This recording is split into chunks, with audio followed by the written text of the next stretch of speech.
Hello, and welcome everybody. We are back with more Shadows over Loathing. I hope you're all doing well. Missed last week's stream, but we're back. So, where we left off, we arrived in Ocean City, oh god.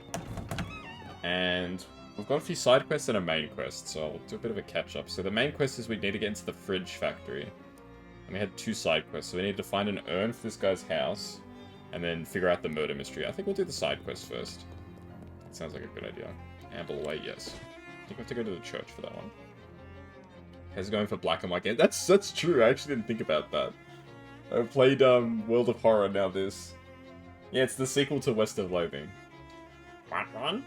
Sure, thanks. You take a piece of saltwater taffy out of Gabby's purse. You know you're supposed to take the paper off first, right? Right, the skin, that's where all the vitamins are. Huh, okay. Resident Evil? This is not Resident Evil. Resident Evil is definitely not a black and white game. Let's see if we can steal an urn from here. Take this. Can we take this? The guest book. Oh, this was for the other quest that we already did. Ah, spare urns. There we go. There we go.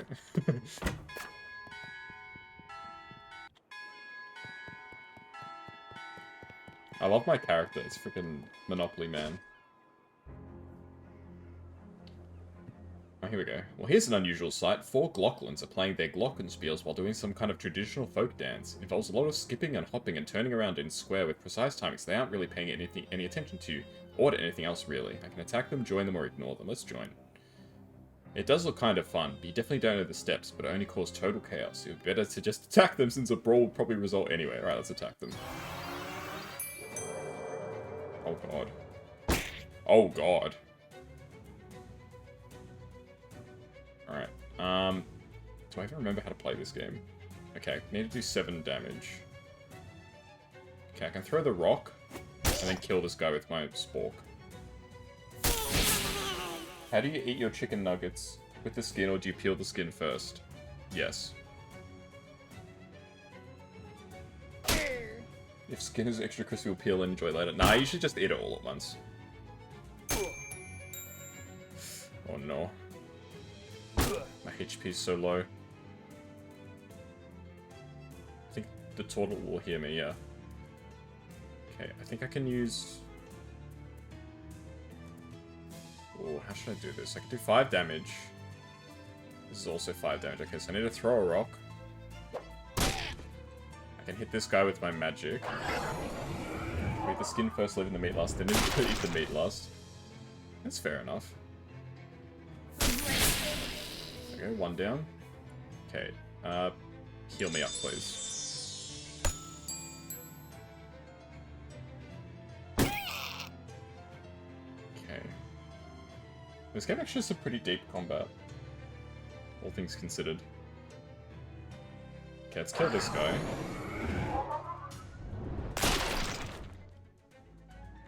Magic, yes, I've got cheese magic. That's my class. Okay, just slap this guy. Now Turtle's gonna die. Well, he runs away. Finish him off with my spear. Nice. Honestly, it just seems like too much effort to have to peel the nugget instead of just eating the nugget. Maybe I'm just lazy. What was I supposed to do with the pot? Swap out the urn. Which urn was I supposed to swap? This one, Fit Sailor. Replace the urn. You glance over to Captain Dirch is sleeping and deftly swap the urns. Okay, and I think I need to take it to this guy. Did you switch out that 5th urn yet? Yeah, I did. Right, so we're square then. Everything's Jake. Yeah, I suppose. What?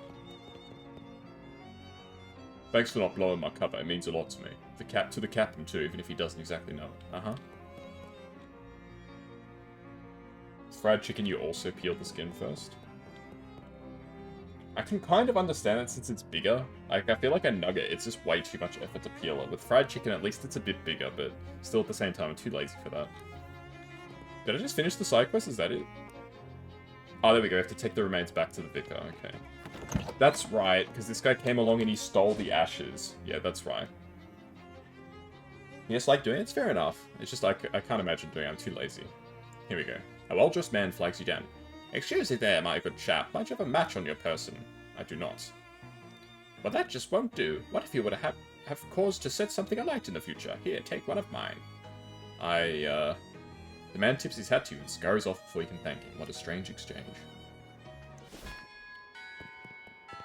Do you eat the burger as it is or separate layer by layer? It depends. It depends how big the burger is. If it's like a proper sized burger, I eat it all at once. But if it's like a, like, because some places make, like, huge burgers that are impossible to eat, and then I, like, separate it, in that case. You didn't get much of an allowance from your parents. You'd buy 5 nuggets, eat the skin first, and the meat later, and you feel fuller. That's true. I get what you're saying. Here we go. Oh, it's you. Have you found our missing ashes yet? I did. Here you go. Wonderful. I'll get this polished and reinstalled right away. Blessings upon you, my child. In fact, let me make that blessing literal. Have some holy water of St. Polycarp here somewhere. Ah, here we go. He takes out a little bottle of water and splashes some on your forehead. You got St. Polycarp's forehead. +1 muscle. There we go, thanks. Say, whose ashes are in that urn anyway? Oh, sorry, that's me. Say, whose ashes are in that urn anyway? Unfortunately, we don't know his name, but he was a sailor who washed ashore near a shipwreck. Some of the locals took him in, but he didn't survive the night. Poor fellow. He was interred here as an act of charity. Was that about 50 years ago, give or take? Oh no, it was more like 300 years ago. Huh, interesting. Fair enough. So I got extra +1 muscle. I do like how a lot of stuff in this game, and I think West of Loathing was the same, you get a lot of stat boosts just for doing random stuff. It's great. Let's go to the boardwalk. We haven't gone there yet. In an alley just off the street you're following, you see a bunch of worms burrowing around in a pile of garbage. Instead of being repulsed by this, like a normal person would be, you're excited because you recognize the worms as Annelida groticus, the western jungle filth worm. You think back on your lab training, you're pretty sure you remember how to get them to extrude some nasty and valuable goo. Milk those worms. Sweet, sweet nectar. Ugh. The fustulent grolch. That sounds gross. You're not sure if the lamppost is holding up the hobo or vice versa. Hi there, I'm Kazuya. Well, hey there. Pleased to meet you, Kazuya. I'm Dusty. Can see that. Yep, I meet a lot of new people in my travels, so I got my name embroidered on my shirt for convenience. So what are you up to? Oh, nothing much, just hanging around. I was gonna run the 3-carb Monty down here on the boardwalk, but that didn't pan out. Back to work? No worries, Mezzo. Why not? Well, there's a fella already running a game down the way, and I prefer not to step on his toes. Just a matter of professional courtesy, you see? I see. And also, cuz carnies get real scary about that kind of thing, and I ain't looking to be murdered anytime soon. Any way I can help? Well, that's real kind of you. I was thinking of looking for a different corner. Can you spare a nickel for a cup of joe to get my feet moving? Here you go. Thanks, pal. You're a real good egg. You eat S's, but you can't finish a Big Mac, that's why you get a double cheeseburger. The burgers that we had at that Carl's Jr. place was actually pretty good. But it was like, I felt like it wasn't worth the price. But I'm not really much of a burger guy, usually. You enter the dimly lit tent to see a teenage girl dressed as an old woman sitting at a velvet draped table. She points to a sign on the wall that says, Tarot readings, 50 meat. Do I dare complain about the price? I feel like, if I complain about the price, it's going to raise the price. Sure, let's do it. 50 meat is a little steep, isn't it? I could buy 7 64 gallons of gas for that much. She stares at you and points at the sign again. Sure, I'll pay for a reading. The teen takes your meat and begins. You spend 50 meat. The first card tells us about where you've been. No, I need to give her a proper voice. The first card tells us about where you've been. She slowly flips over a card. The Queen of Cherries. Very interesting. Okay. She flips through a little book. This card reveals a lingering memory in your adolescence involving a carnival. I don't remember anything like that. The next card is about your current situation. Oh, this one's the Passionate Smith. Really? She shrugs. This card means you're currently sitting in a chair. Yes, that is true. The last card reveals your future. Oh, this is the Duke of Ferns. Okay, it's the Duke of Ferns. What does that mean? She stares at you intently. In your future, I see either wealth or poverty, depending on your choices. I look forward to it. Consider what just happened. You spend a few minutes thinking about the tarot reading and leave. Damn, that's a scam. Your allowance is 2,500 in US dollars, equivalent to 44. Is that per week? The sign on the door says Tony Fiasco, hat photographer. As you enter, the photographer, who is busily adjusting a complicated-looking camera on a tripod, gestures to a nearby wastebasket without looking around. There's more bills, there's my inbox. Hello? Oh, you ain't the Jumper Jessophat. Baby, where have you been in all my life? Excuse me? That face, that's exactly the face I've been looking for. It's perfect. It's mine and you can't have it. Hey, you're funny too. Baby, I love you. You're incredible. Listen, do you know who I am? The sign on your roof said Tony Fiasco, hat photographer. That's right, baby. That's exactly right. And soon I'm going to be the biggest hat photographer in the city. No, the country. No, the world. But there's something I need first. A face? A portfolio. And you know what I need before I get a portfolio? A face. Your face, baby. Well, don't say no. Don't you dare say no, baby. Listen, it's easy. All you gotta do is stroll in here wearing a hat. And all I gotta do is take a photograph of that hat. And then we're both gonna be rich. Rich? Rich! Me with my portfolio and you with the 30 meat. I'm gonna pay you for every picture. Huh. Well, gotta be different hats, though. Gotta be a different hat every time. I can't pay you nothing for the same hat twice. Got it? How about this hat? What is that? An uncursed fedora? Perfect, I love it. Here's your meat, baby. Spend it in good health and come back soon, okay? Do I have other hats? I can wear the coconut on my head. What is that? A broken coconut? Perfect, I love it. What other hats do I have? Gas mask? Yeah. What is that? A Cola Wars gas mask? Perfect, I love it. Damn, we're getting paid here. Comfy hat lining. Oh, this is an upgrade to a hat. I think that might be it. Yeah, let's put on the uncursed fedora for now. What does this guy want? Oh. Grouchy looking guy is standing under the shade of this tiny building's eaves. He stares at you silently. Game of skills, test your everything. Step right up, test your strength and your agility and your intellect. Every winner gets a prize. You there, sir, care to face the challenge of a lifetime? Only 10 meat. What's the challenge? I'd like to start off newcomers with something relatively easy. All you gotta do is guess my age, throw a dart to pop a balloon, and drive a nail into this board with one swing of a hammer. At the same time? That's right, care to try it? 3 all stats plus 10 meat. Okay. You aim the dart while winding up your arm for the hammer swing and squinting at the proprietor. Well, you look about 38, but pop, bang, you reek of cigarette smoke, so I'm gonna say 34. Nicely done, right on the money. Here's your prize, some fancy new beach shoes. He takes a pair of clogs out from under the counter and hands them to you. Makes you walk like a crab. I gotta see this. I don't have any... Whoa, I've got a bunch of shoes. The sound of your footsteps makes your steps higher. Weighs your feet down, makes life a beach. Okay, what does walk like a crab do? Oh my god. Well, it does exactly what it says on the tin.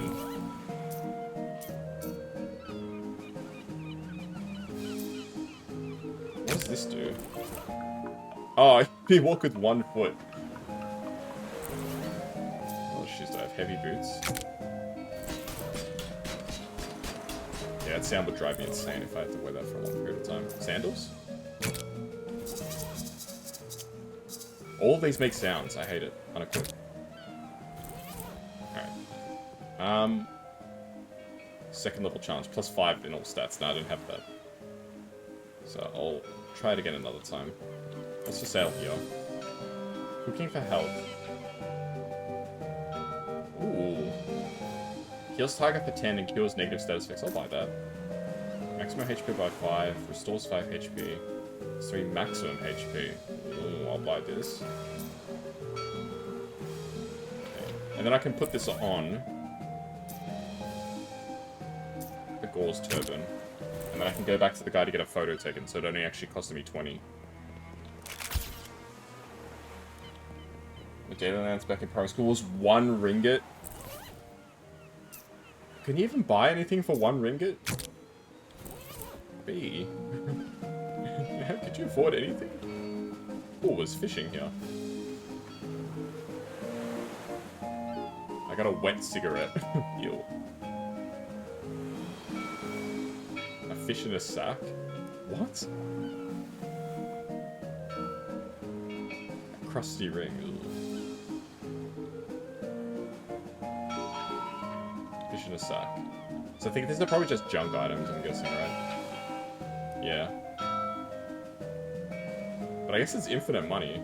Ooh, fish liver oil. That's actually not bad. Yeah, what can you buy for 1 ringgit, B? What's that guy doing on the Ferris wheel?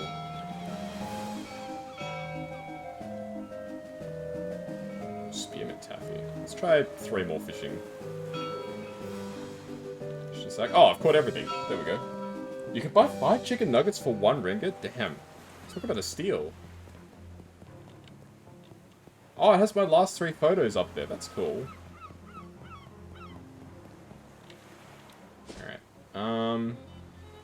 Let's head back to Miss Brewster's.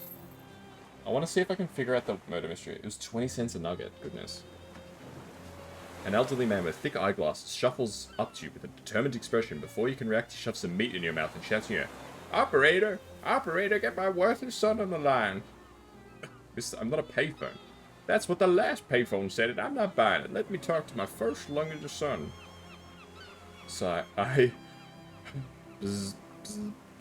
I'm sorry, sir. The line is busy. Please try again later. Bah, probably gabbling with all his floozy girlfriends. He shuffles away angrily. Bleh.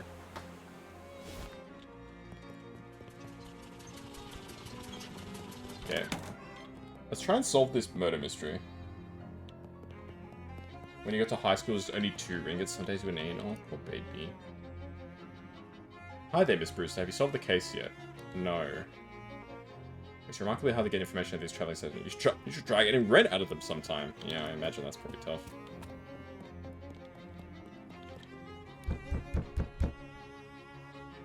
The guy who sells occult stuff doesn't live above me, and he doesn't live at the same end of the hall as the victim. The guy who sells derringers lives right underneath the guy who sells trinkets. No response. The occult salesman doesn't live in the room below the sunglasses salesman, and they're both still alive. How are you meant to figure this out? These clues are so cryptic. This is the sunglasses guy. The only 2 guys I've met here are a jokes and gag seller who lives on this floor, and a pants hawker who doesn't live in the room right below me. Jokes and gags. The salesman who sells jokes and gags isn't the one who lives next to the one who lives above the one who sells brushes.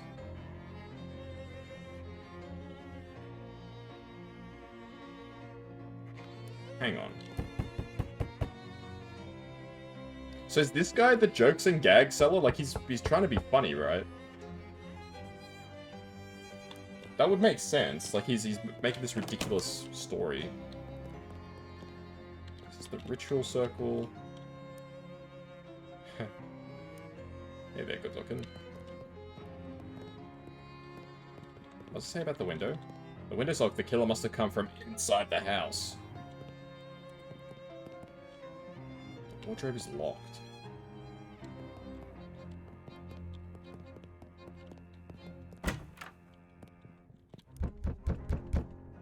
The brushes salesman lives next to the pants salesman.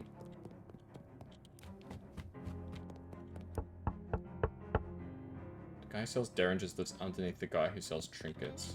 I'm sure one of these guys is the gun seller, right?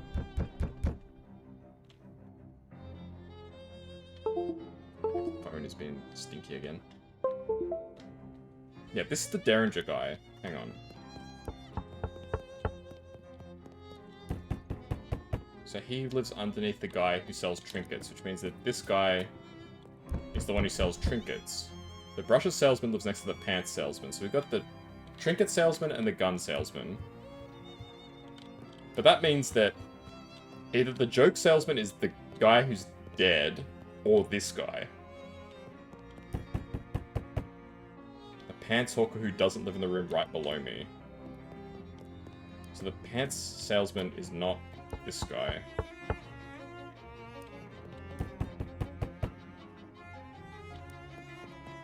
Bro, my brain is like cooked right now.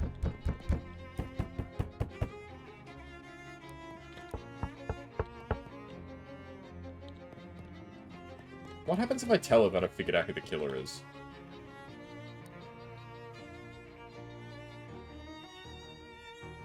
Well, I figured out who the occultist is. Maybe if we confront him with it, he'll either confess or give us some useful information. Are you certain you know which one he is? I won't have you accusing the wrong fellow.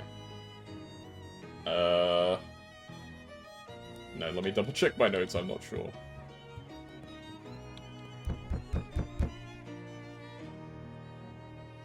The occult salesman doesn't live in the room below the sunglasses salesman. They're both still alive. I keep accidentally jumping, just right-click the jump. Guy sells Derringer lives underneath the guy who sells trinkets. Is the trinket salesman the occult salesman? The brushes salesman lives next to the pants salesman.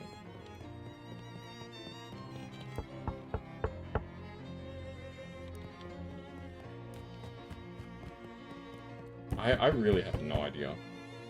The guy who sells occult stuff doesn't live below me, above me, and he doesn't live at the same end of the hall as the victim. So it's not that guy.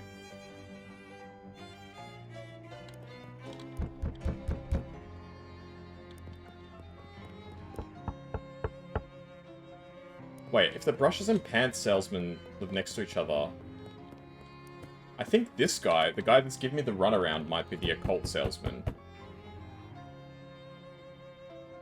Because surely he wouldn't refer to himself in his clue. It's the one who lives next to the one who lives above the one who sells brushes. Yes, it's saying that he's not either of these two guys. So I think 3B has to be the occult salesman, right? Everyone else I think is accounted for. Well, we'll see what happens. I figured out who the occultist is, I'm pretty sure. Alright, should we gather everyone together at the scene of the crime so you can do a dramatic reveal like in the novels? Sure, if you want. I must say, this whole murder business is simply dreadful, but it's the most interesting thing to happen here in years. You head up to 3C, and after a few minutes, Miss Brewster meets you there with all the salesmen in tow. Alright, well, I suppose you're all wondering why I've called you here today. I assumed it was so you could tell us who did the murder. Yeah, that was my guess too. Right, yeah. Right, yeah, well, as you can see by this weird circle on the floor, the killing probably had occult significance. Therefore, the most likely candidate is the occult's goods salesman, who is the guy in 3B, I think. Oh, look at his hat! The guy in 3B. What? No, I mean, yes, I do sell occult supplies, but that isn't even one of my circles. Are you actually accusing me of murder? I don't think he killed... I mean, there's no body. I don't think he killed anybody. Suddenly the wardrobe door flies open and a salesman jumps out. I knew there was a reason why the thing was locked. Haha, I fooled you all pretty good. Because this guy says jokes and gags and stuff. That's right, how'd you like my new giant fake rubber pool of blood? Isn't it a scream? Yeah, it's pretty good. Here, let me get you something for being such a good sport, kid. Wear it in good health. You got a foot's ring. Makes you more likely to encounter traveling salesmen. Now, if you'll excuse me, I gotta roll this blood back up. 9 people in this tiny room is 8 too many. He turns to the lobby. Well, I must say, that went quite satisfactorily. Here, here's your pay, young man. You earned it. Thanks, glad to be of help. I'd say I'll call if I ever need your services again, but I think one exciting thing happening every few years is quite sufficient. If it happens again, I'm just going to throw everyone out. Good idea. There we go. So nobody actually died. I think I've finished all my side quests now, yeah. Alright, well let's continue with the story then. So we have to go to the fridge factory. While meandering the streets of Ocean City, you encounter a man carrying a medium-sized piece of luggage. Not brief enough to be called a briefcase, but unsuitable as a suitcase for more than 2 suits. Hey there, friend. You look like someone who appreciates a fine pair of pants. Do I? What does that even look like? Astute, discerning, even dare I say it, perspicacious. I've never met anyone who dared to say that word before. Listen, I've got a pair of pants here that's gonna knock your socks off. What? He opens his case and slowly pulls out a pair of slacks that are oddly stiff and shiny. Feast your eyes on these babies. Well, what's up with them? They're waxed, guaranteed greaseproof, and they're yours for only 20 meat. Okay, it's a deal. Great, this is one pair of pants you ain't gonna regret. Alright, here we go. Try to make a deal. You again, so you ready to join the party or what? Oh, that's right. It says very hard fight. I should probably get some level ups. I've got lots of XP, right? I've got 157 XP. 3 to magical weapon attacks. What's a magical weapon? Is my spatula a magical weapon? It is! I feel like this is just too good. I know it's an expensive perk, but let's get it. 1 mysticality and +3 magical attack. That seems pretty good. Let's try fighting them. Let's see. Would you take a beating instead? Oh shit. There goes my turtle. Okay, 15. Okay, I can kill this guy in 1 turn. So I hit him with a rock, hit him with my magic, and then hit him with my spork. Okay, that's 1 down. 1 down, 3 to go. Okay, I think that was probably the toughest guy. The other guys seem like they're probably going to be a bit weaker. Oh, some of these guys are pretty strong, actually. Okay, flap slap. Goon punch. Oh no! Okay, well there goes Gabby.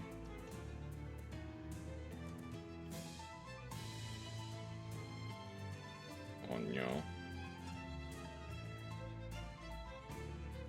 Okay, do I have any items that can do a bit more damage? Realistically, I need to kill this guy this turn. So I need to do 12 damage, so I can do 6 plus 7. Okay, let's do that.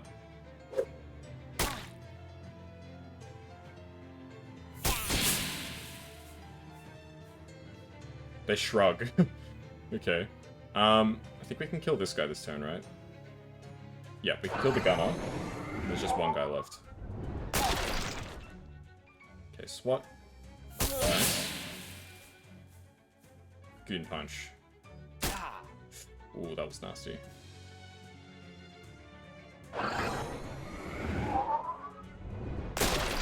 Okay, 5 damage. Can I do it again? I can! So I don't even need to throw rocks anymore. I assumed that I could only use that once per turn for some reason. Okay, let's hit him for 6. Okay, he's gonna hit me and then I kill him next turn. Alright, here we go. Nice. That was tough. Dang, that was pretty impressive. 10 XP, and Torty the turtle grows stronger, I'll say. It's a refrigerator attack, but probably not the kind you're thinking of. It counts. If 2 counts a fleet, they have a whole fleet of these things. I can fish in the chemical waste. Amazing. You got miscellaneous chemicals. Ugh, this place is gross, man. It's a pretty flower growing out of this patch of frosty industrial waste. It's probably a metaphor for something you don't understand. Like some droppings. Oh, I got something from being an insectologist. Dig through the trash. I got a refrigeration coil. Right, let's head into the place. An old toolbox has been left here to rust. What's inside? An awl and spray on asbestos. Oh no.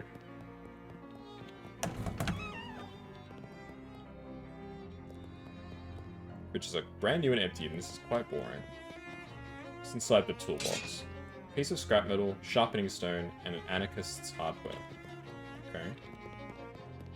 What can I make at the workbench?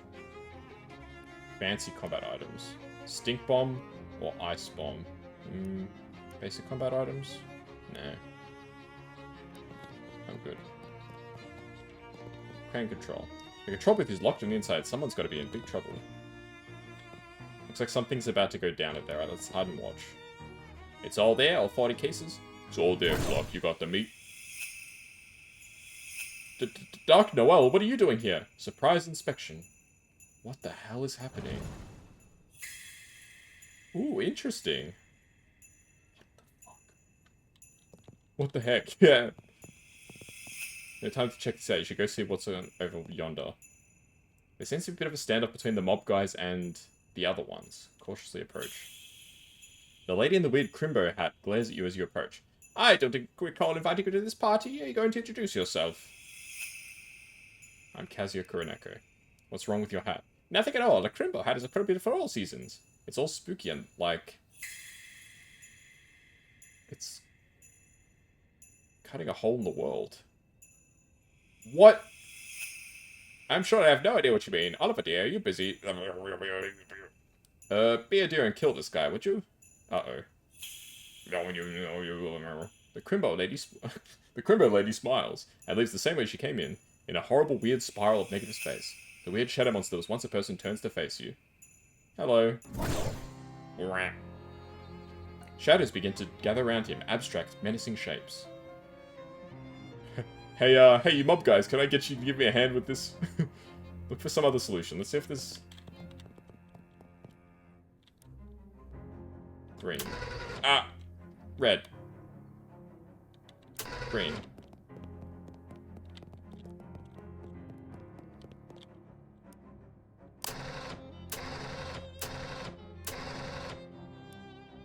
Pretty sure the red button opens the jaws of the crane, and that Glock guy, that thing, well, he's right underneath it. You definitely want to press it. I do.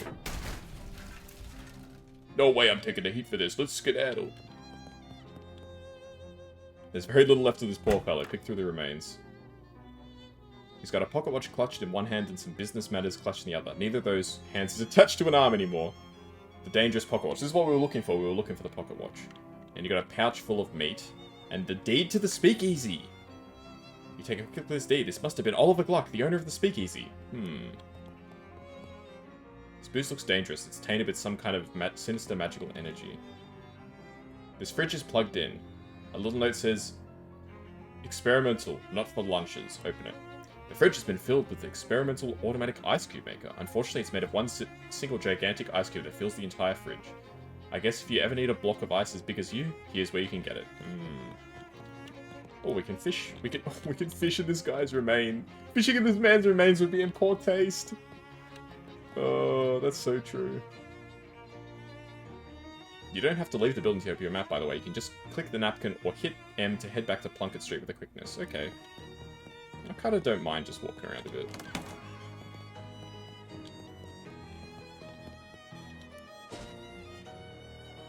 Okay, well, I don't have any more side quests. Let's head back to Plunkett Street. Ooh, as you're walking down one of Ocean City's resident streets. On the way to where you're going, you hear eerie music coming from the upstairs of a nearby house. Let's go investigate. Zimmer's house. This seems like a pretty normal house in a pretty nice neighborhood, but there's something odd about it. Some sort of uncomfortable energy that makes the hair on the back of your neck stand up. Maybe it's something to do with that weird droning tone you hear coming from inside. Like a pained inhuman moan constantly rising in pitch. Maybe that's it, yeah. What is this sound effect? You knock but hear no response, so you nose your way inside. That eerie sound is even louder in here. It seems to be coming from upstairs.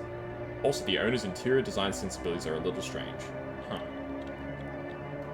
What is this sound?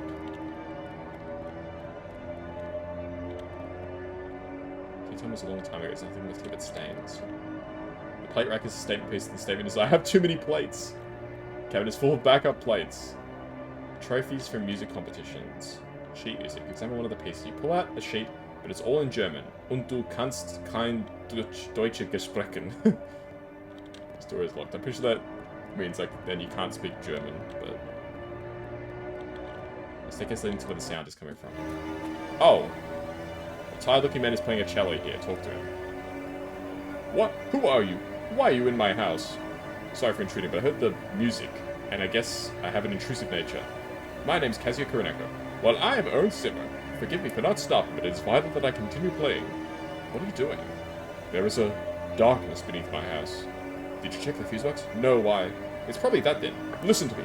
I had a dream, a premonition of a dark rift appearing in my basement and growing until it swallowed the entire house, and the neighborhood, and then the world. Wow, that's quite a dream.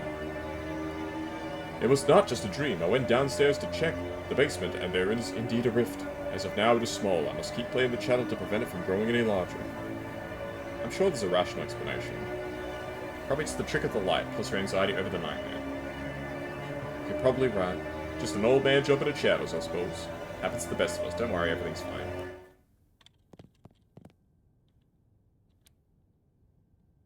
Ernst is looking pretty nervous about the whole situation. Hi, Ernst. Hello. Uh-oh. Maybe convincing Zimmer to stop playing his cello wasn't such a good idea after all. Oops. Oh my god, what the hell happened here? Every one of the books is titled Blood. The two ghosts are playing a very spirited game of chess. The day stand has become a night stand. Oh no. The plates all broke! A viscous black sludge bubbles in the teapot. Let's fish. I got Eldritch Mist. Let's take some tea. I got bubbling black sludge. Moths have eaten all the contents of most of the container. Table has slipped the surly bonds to the floor. A shelf full of trophies from murder competitions. A cabinet full of sheet music. You pull out a sheet, it's all entitled All Arbeiter No Spiel makes Ernst a dull boy. That's a friggin' Shining reference right there. Oh geez, that sure is a dark rift in space up there, just like Zimmer was afraid of. Well, nuts. Everything on the shelf is either evaporated or expired. Boxes of moldy sheet music. It's a big hole in, well, in here. Step through. Alright, then step through. Really? Yes. You find yourself in an infinite black void. Oh, well, it looks like an infinite black void. You have an uneasy feeling that your brain is only showing you an infinite black void because it doesn't want to try and process what this place actually looks like. It's a weird feeling. Look around. A throbbing spike of nega energy. Dampen it.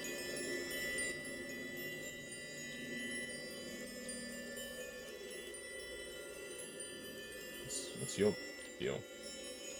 Creature is built more or less like a large, muscular person. If you built a large, muscular person out of some kind of writhing black ooze and or smoke and or just plain raw darkness, it has a fist-sized glowing crystal embedded in its chest, about where its sternum would be.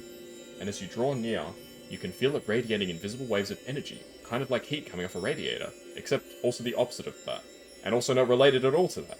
Look, incomprehensible forces are difficult to describe, okay? The creature shambles back and forth, waving its arms in a way that almost looks like it's dancing, or praying, or maybe just absent-mindedly flailing. It seems oblivious to your presence, although that will probably change pretty quickly if you try to interfere with it.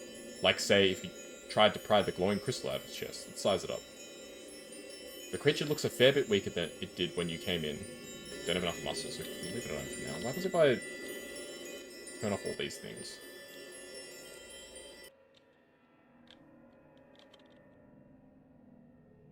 Ah, you approach the shambling shadow base, which is continuing to crumble. As shamble, the crystal in its chest sparkles importantly at you. The creature looks extremely weak, almost docile. Pull out the crystal. You make a quick grab for the crystal, but it's firmly lodged in the creature's chest. The creature howls, and its long, spindly arms flail ineffectually as you, barely cognizant of your actions, plunge your hands into the murky flesh, fingers questing through lukewarm tar until they find ribs, gritting your teeth, forcing open the cage, creaking, cracking, snapping like dry branches. You grab your prize and tear it free of the muck. The creature evaporates in a sigh of smoke. The crystal is both warm and cold in your hand and has a slight buzzing vibration to it. Take it with you or destroy it. Let's take it. Yes, something tells you this crystal is very important, as well as being really shiny and pretty. Nice. Okay, well, I don't want to do that. It occurs to you that taking the weird crystal out of here might be a bad idea. On the other hand, it's yours now, and you prefer to keep it. Ooh. What should I do?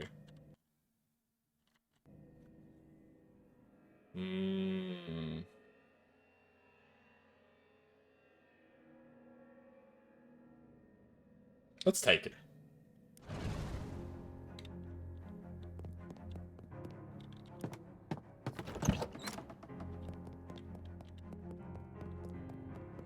This chair is whispering. Sit in me. Do it. You sit in the chair for a few minutes and nothing bad happens. Apparently it's all bark and no bite, just as well. What does Zimmer have to say for himself? Ernst Zimmer is looking pretty nervous about this whole situation. Hi, Ernst. Hello. I have bad news. What? What do you mean? Remember I said everything was fine? I do remember that, yes. You telling me that you were incorrect? Let's just say that your house is incredibly haunted now. Ah, I should not have trusted you. We're both fools. Did the rift open? Yeah. No. What are we going to do? Don't worry, I'll think of something. I can tell him about the crystal. Check out this neat crystal I found. What is that? Where did you get it? It was inside the rift. It makes me uncomfortable to look at. Can I have it? No, it's mine. You found it inside my house? It was in another dimension. Another dimension inside my house? Forget it.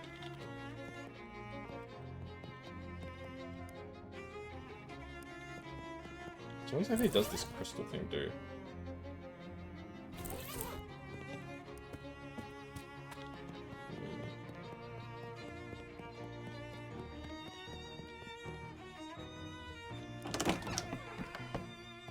Maybe I should break this crystal.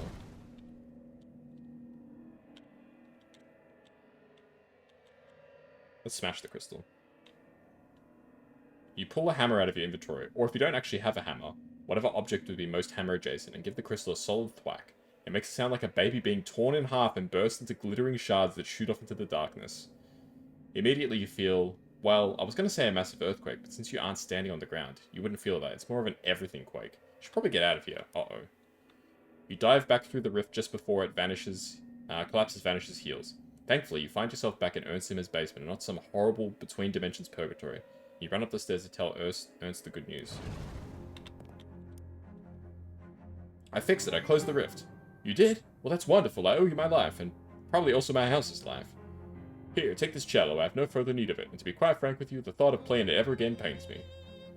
It's a melee weapon, so it's a muscle weapon. Wow, thanks. Hey man, it's... Welcome. Hope you're doing alright. Let's get out of here. Alright, let's head back to Plummet Street. Some amateur wit has penned a mild bon mot on the wall of the bathroom stall. You smile but do not laugh. I don't have the stat for this. Hope you're doing okay. What's in the store? Is there anything here to buy? Cold War's helmet. Parmesan missile. Smelling salts. Grenade. Cigarettes. Let's buy some cigarettes. You never know when you could use them. Not for myself. For someone else, probably. Let's get out of here.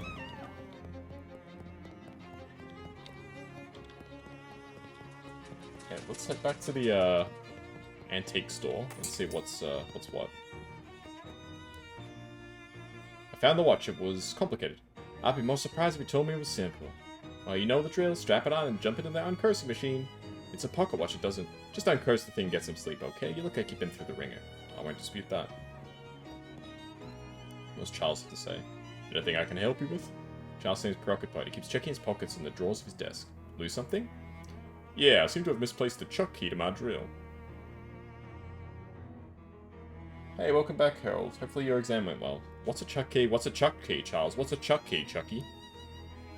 Charles raised an eyebrow. It's a little twisty thing for tightening the chuck on a drill. Any idea where you lost it? It can't have gotten too far. The cord in this thing got stuck in the outlet, and it's not long enough for me to drill anything that isn't in this neighborhood. I can help you look for it. Oh, well, that'd be great. Like I said, it's gotta be nearby. Just wander around, and I'm sure it'll turn up. There's a button on your map wonder that will allow you to have a random encounter without going anywhere. You can also wander while looking at the map by pressing space. Wander. You round a street corner and encounter a woman in a welding mask using a tightly focused magical fire to cut the fenders off a parked car. Hey, that isn't... I'm pretty sure that isn't your car. There's a polite cough behind you, and you turn around to see a woman in oil-stained coveralls casually spinning a grease gun around one finger. Is this your car? No. Then it ain't your business neither, so maybe we should teach you a little lesson about minding your business. You just said it isn't mine. Let's fight them. Whoa, what's this tentacle doing? Your classmates taught you the answer? Hey, that's good. It's always good that you can work with a peer. Okay, let's kill the brass wielder.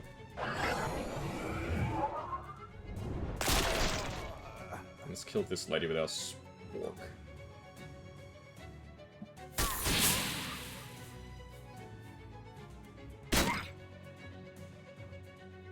Teacher quit?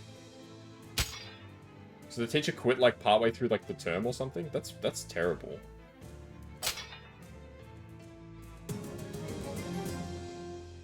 Concealing yourself behind a trash bin, you wait until the Tin Lizzies regain consciousness and limp away, and quietly tail them to a back alley chop shop that presumably is their gang hideout.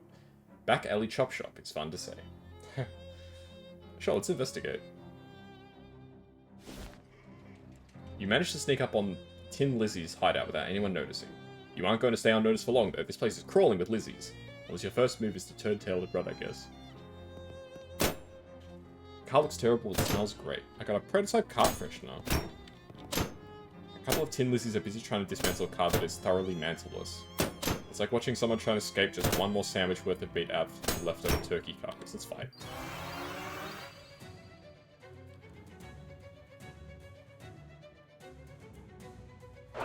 Oh, we'll do the same strategy, I think. So we can kill both of them in one turn. It's pretty good.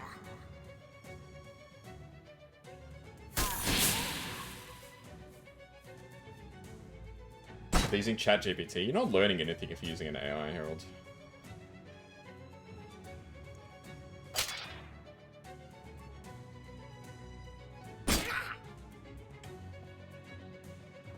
There's not really much point studying if you're just going to use an AI to do all the answers for you.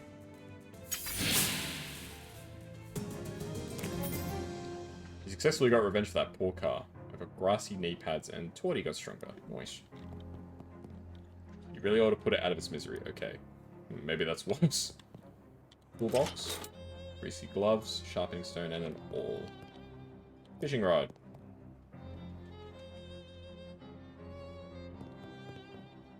Hand washing gasoline. Hand washing gasoline. Filthy rag.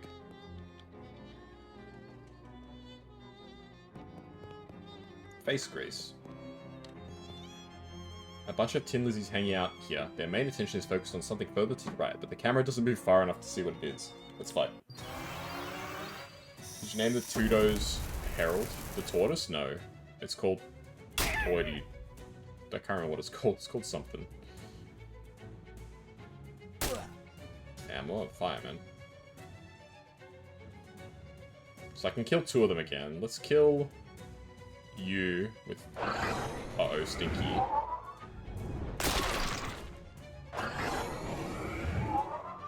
And then I'll kill Fire Lady with the, Spork.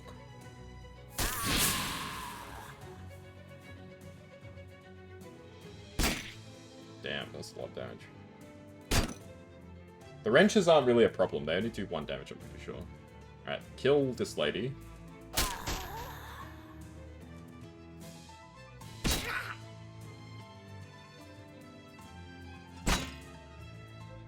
You lagged.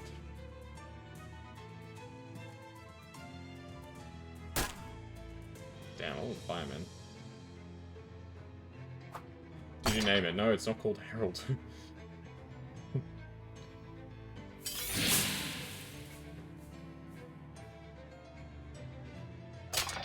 He's not called Harold. You won. Time to see what all the hoopla was about. Got some more gasoline, and Torty the turtle goes stronger. That's his name. Welding bench. Welding mask. Ooh, it's another hat. That's nice. Like a picked-apart truck. A muscular woman with flaming red hair is sitting in a throne made of welded-together wrenches, glaring at you. Let's approach. The woman gives you the traditional slow, sarcastic clap as you step forward. Nice entrance. Thanks. Nice chair. Thanks. Now who the hell are you? Introduce myself politely. I'm Kazuya Kuroneko. Nice to meet you. And you are? Well, ain't you sweet. I'm Big Liz Studebaker. I'm the boss of this gang. That makes sense. Now, considering that you showed up and busted into my scrapyard and beat up 5 of my girls, plus however many on the way here, I figured you got something on your mind. So what is it you want exactly? I want to fight, I want your gang to stop attacking me, or I want to join your gang. Oh, what do I want?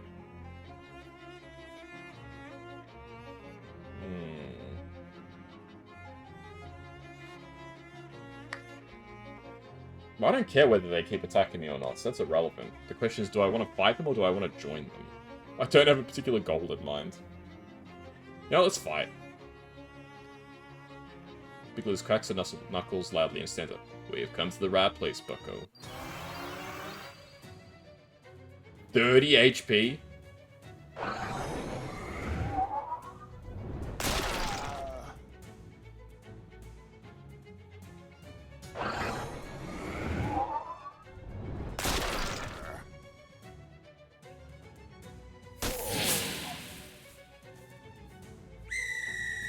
She whistles for help. Oh no, she summoned a freaking ad. Additional. Okay, we can kill this lady.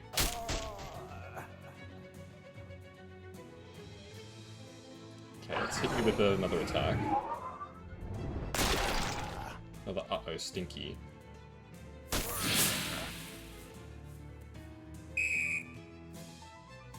Okay, we got another additional. Okay. I can kill her. I can kill her this turn. I do POW.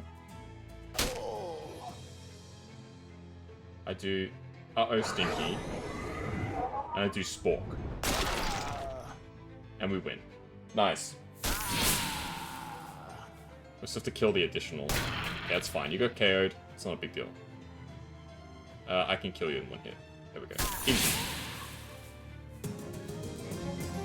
You won! A key falls out of Big Liz's pocket as one of her minions glumly drags her unconscious body away. Now that the Tin Lizzies know who they're messing with, you shouldn't have to worry about them anymore. I got the Chop Shop shed key. Can I sit in this... Well, the Crescent Throne is yours now. You could drag it back to your room if you wanted to. Okay, do that. Hey, it's that rug from the boarding house. Miss Brewster must have had it sent to you as an additional gesture of gratitude, or because she hates the way it looks and thinks it's cursed. Either way, score. Sit in the throne. I gain heavy as the hand. You have surveyed your kingdom and decide which parts of it need to really be hit with a hard throne wrench. That's cool. So as we do more quests, it'll like fill up the... What has happened here? It's Murray's desk, piled with books and papers. You got a weird feeling about it for some reason. Investigate. Nestled among the books and papers is a book of old, but still valid, postage stamps with a few missing. They're surrounded with a haze of weird, shadowy energy, but you can still clearly see the illustrations of cute dogs. Wait a minute, cute dogs? That's just like the stamp that survived your luggage fire. Oh dang, of course, that stamp is what destroyed your luggage. All your best stuff was in there, your clothes, your teddy bear. That tears it. This shadow business has become personal. I mean, it was already personal, because of Murray being your uncle and all, but now it's extra personal. Grrr. What's up? These stamps have shadow gunk on them, and one of them killed my luggage. Oh my gosh, I guess that was my fault. I ran out of stamp and found those inside Murray's desk. I didn't even think to test them, I'm so sorry. It's not your fault. It's whatever's causing this damn shadow stuff. I'm definitely gonna put a stop to it, though. Wait, just how many of these stamps have you used? Just the one, thankfully. The rest must have gone when Murray found them. Well, that's good news, at least. Let's head back to the chop shop. Hey, thanks for the head pass, Harold. A man on the street does a big theatrical double take as you pass. Just wanted to get another look at you. Hey, whoa now, how's the weather up there? Up where? You're taller than me. Up on the property ladder, I almost can't see you up there. Huh? I live in the back room of an antique store. Gee whiz. Well, I hope to join you in an antique store with my own soon enough, but a fellow like me's got to sell if he wants to get on the property ladder. Luckily, the product I got nearly sells itself. What is it? Bam! That's a paperclip. It is ever. I don't know if I needed a paperclip right now. Guess your documents keep themselves flying off in the wind. Guess your nose secures itself against all wild odors. I'll buy one. Ooh-wee, do I detect a change in humidity. I must be chasing you up the property ladder. You didn't tell me the weather is this nice. Continue on your way. Okay. Posture check? Good idea. Let's go check out what's in the shed.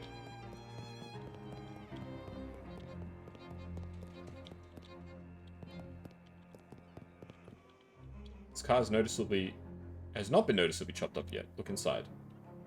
The doors are locked, dang it. I need a wire coat hanger to jimmy the lock. Okay, let's go inside. There's a car door leaning against the wall. Chopped off car door. Deal your muscle in physical damage and reduce an opponent's mysticality by 3. Toolbox, I got a crowbar. Another crowbar, you never know when you might need to pry open 2 things at once. there anything useful? 2 Anarchist hardware. Antifreeze is delicious, but it's poison. Make some stuff. I don't need to make anything right now. Every day on this calendar just says crimes. A bunch of repair manuals for cars you've never heard of, except one of the books about weapons instead of cars. You got welding and wielding. Okay, how do I use these books anyway? Books. Read. Ah! Weapon repair or weapon durability is unlocked. You put the book away, but realize your newfound knowledge is that its spine is broken beyond repair, so you repair it anyway. Oh! Weapon durability is a thing in this game. I didn't know that. Looking for health. This is a healing skill.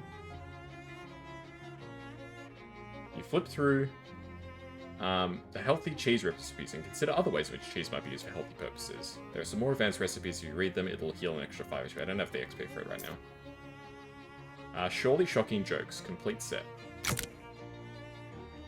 The world's sleaziest jokes, culled from the world's sleaziest toilets. You can stomach these, there won't be much left in heaven or earth that can scandalize you. No, not right now. Cheeses I have smelt. I can further upgrade a skill or shooting techniques. Nah, my musicality is not good enough for that.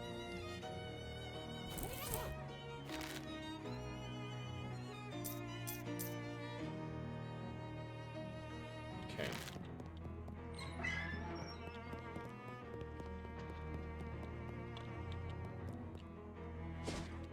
Let's wander around for a bit. With a sinister global glub. 3 of these horrible fishermen come out of nowhere. Well, not out of nowhere. 2 of them come at you from an alley, and the 3rd one crawls out from a nearby manhole. Fishhole? Yeah, I heard you the first time. Hey, Jace, thank you for the raid. They're just finding some fish people right now. I'll just bonk them, and then I'll chuck a shout out your way. What have you been up to, Jace? Playing My Dream Setup. I can't say I've heard that one before. But how you doing, Jace? Hopefully you've been doing well. Ugh, I got spat on. Yeah, what's My Dream Setup? What's that all about? I got a bucket of chum, fisherman's throwing spear. Nice. You might say you've reduced those chumps to chum, but despite that being a pretty good fish pun, it would also imply the existence of much larger fishermen who would be attracted to the bait. I don't think you want that. I do not want that. Let's wander again. Some cozy games, Sticky Business. A little to the left, Sticky Business and My Dream Setup. My fiance was just playing Sticky Business. I don't know if you're still here, B, but yeah. Just before the stream. And a little to the left, I think she also has played before. But never heard of My Dream Setup, a gaming setup maker. That sounds fun. Well, this would be an unusual sight. Oh, this is the goblins again. We can fight them again.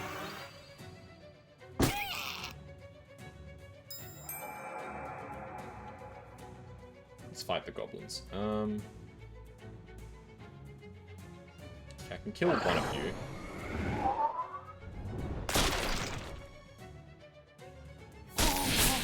Is one of you, like, slightly weaker than the rest? No. Looks like they're all about the same strength.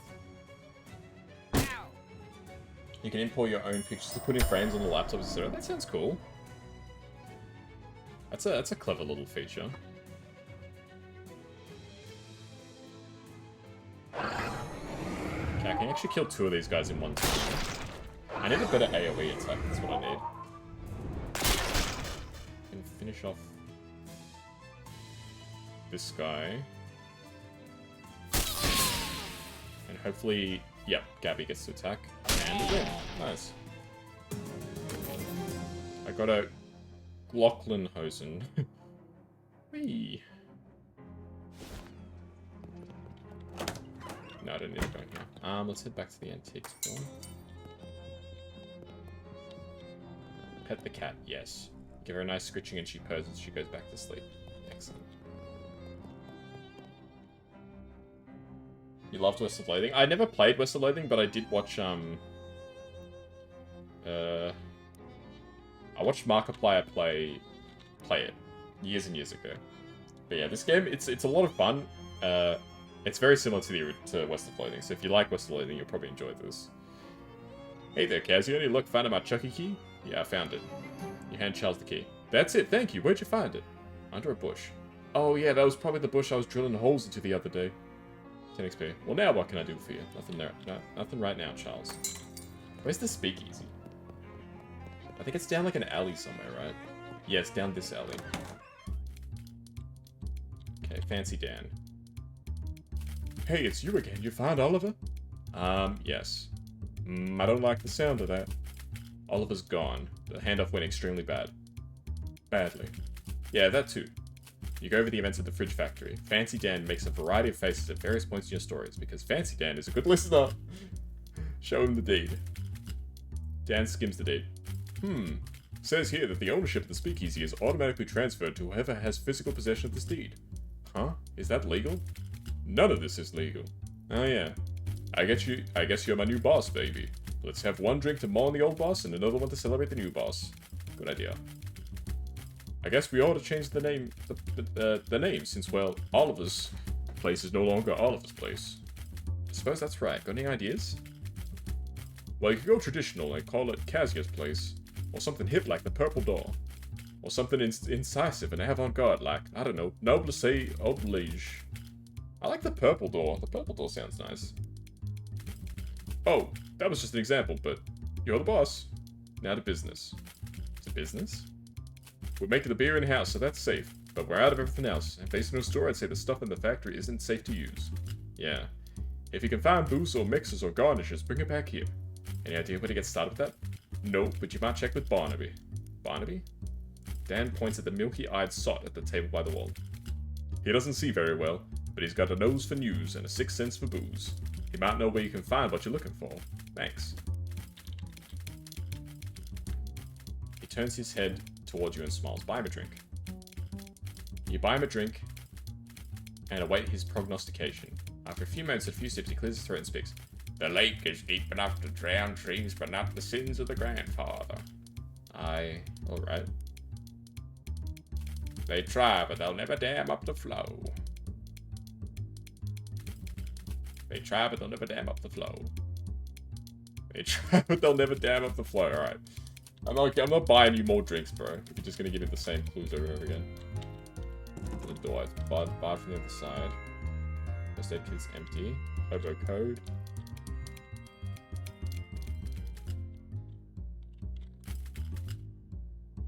No, I'm good. Let's check my to-do list. Uncurse the pocket watch, go to sleep. Okay. Let's uncurse the pocket watch.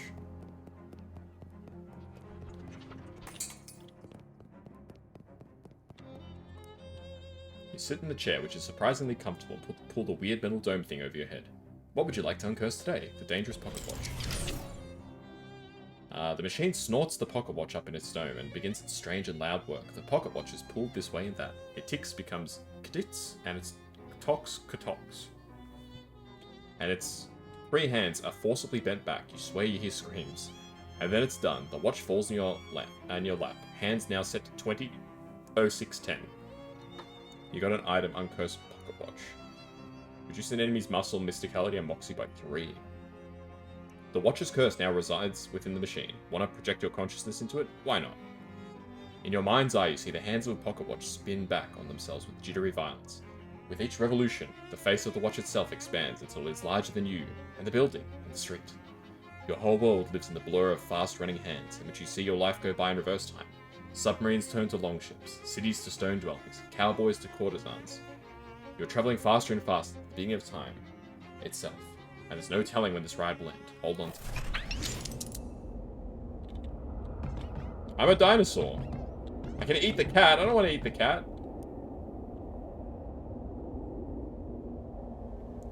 With those two salad forks? No. You'd like the opposable thumbs necessary to turn a doorknob. You're completely contained in here. Unless you figure out how to open doors. I don't know anything about dexterity. I'm a dinosaur. I can eat Charles. Nom nom nom. Rawr. Hey, easy does it, baby. We're all hungry. Please help, I'm a dinosaur. Yeah, baby, yeah. Can you open the door for me? Oh, what's that? Greta gobbled.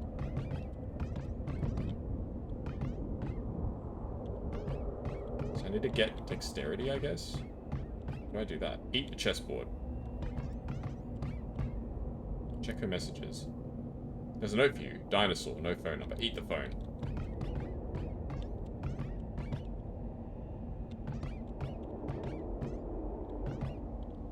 Eat Gabby. Whoa there, horse. What?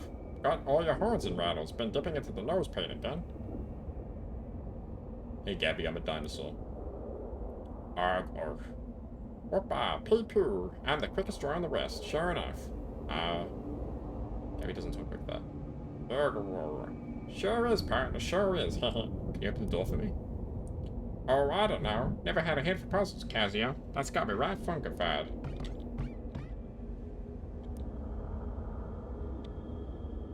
You slap your prehistoric tummy against the wood, but it doesn't even make a dent. Maybe that's why dinosaurs went extinct. They couldn't open doors.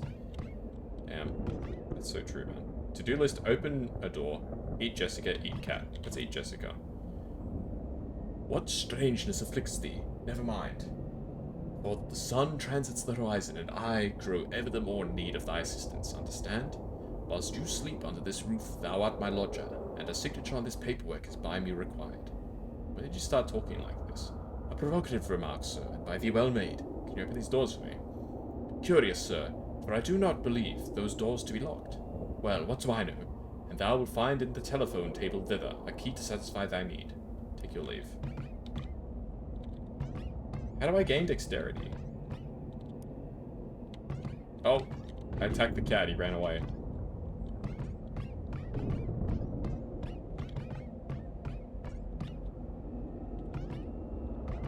Oh no, I have to chase down the cat.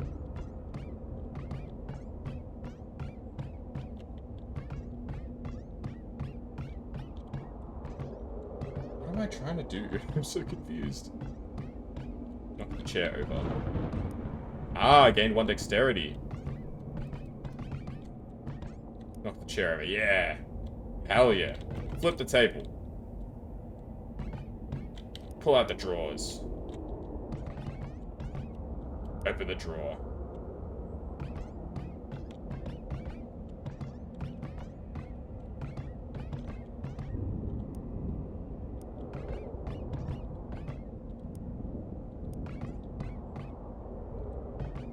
Eat the table. The key to the door now lies safe in your stomach. Oh no. What am I supposed to do, man? This is so confusing.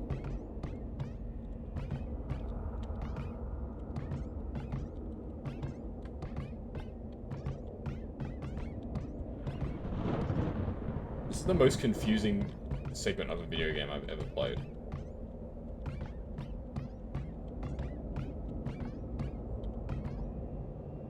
To open a door, eat cat. How do I eat the cat? He was running away.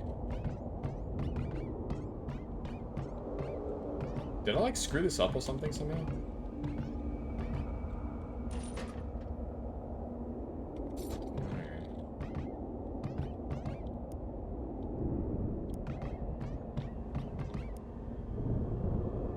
Real groovy pocket watch you got there, Kazuya. I like the way it tick-ticks. You understand me? Yes. A lot of power in that timepiece, a lot of power. Would you make a promise to me, baby? Would you promise not to throw that power away? A lot of good could be done with that groovy power.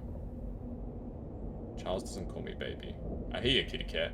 What do you say, kitty cat? Will you do me a promise? Promise not to throw away the groovy power in that timepiece? Yeah, let's do it, man. Groovy, kitty cat. Absolutely smash it. Shake on it, kitty cat. Hold it. He holds out his hand. Shake his hand. Yeah, getting 1 dex. Nice.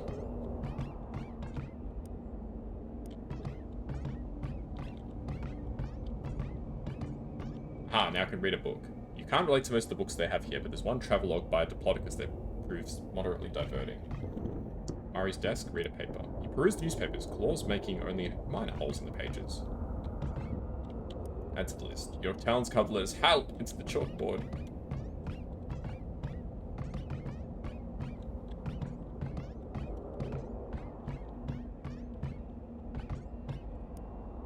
See, Gabby. Gabby doesn't know anything to say. Jessica. Ah, I can sign my name. You scroll an uneasy line. You gain 1 dexterity. I'm much obliged, Kazuya. I hope from now on thy sleep is all the more sweet for its legal correctitude.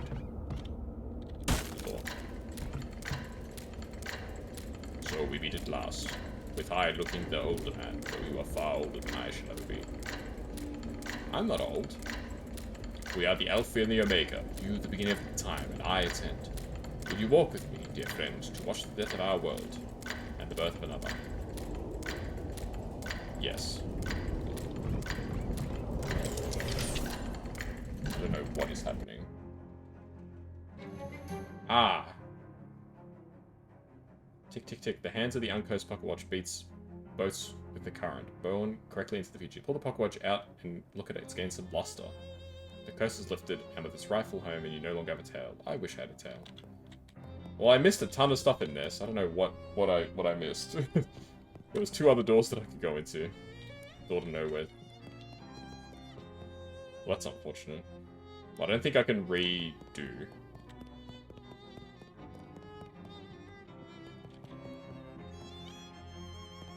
Well, that's a shame. Is there like a reload? Nah, I think everything's an autosave, right? So the only thing I have left to do is to sleep. Let's wander around for a bit. We're unexpectedly surrounded by 3 Glocklins, menacingly playing their glockenspiels, which is a real trick if you think about it. Hey, what gives? This is a muggery. They insist that you use it.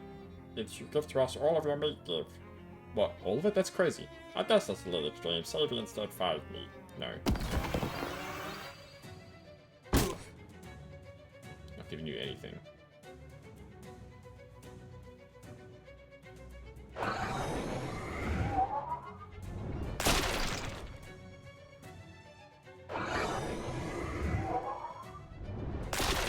Yeah, I need a stronger attack, man.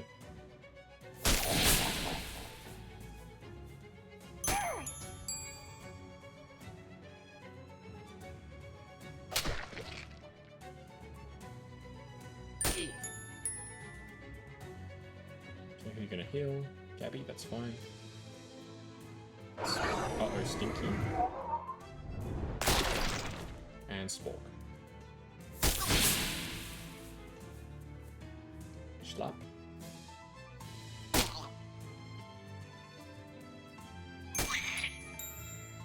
And we'll just Spork again. That'll be enough.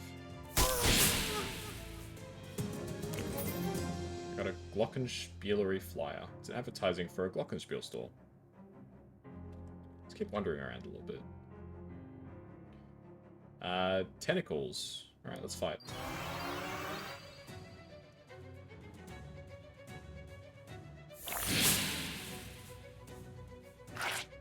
Ugh, 6 damage.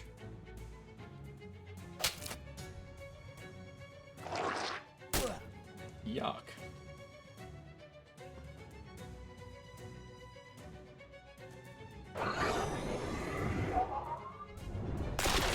We should be able to kill this last tentacle with our Spork. There we go, easy peasy. Lemon squeezy.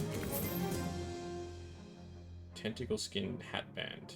Adds 1 spooky armor to a hat. They're gonna need 10 of those things if they want to tackle you.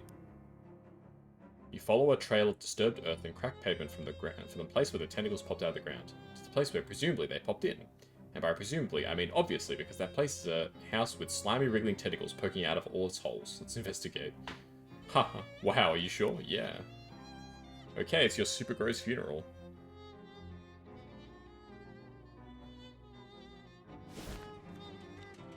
Yeah, this is the tentacle house. Either someone's pet Kraken escaped, or someone opened the door to the Waggle dimension. Ugh.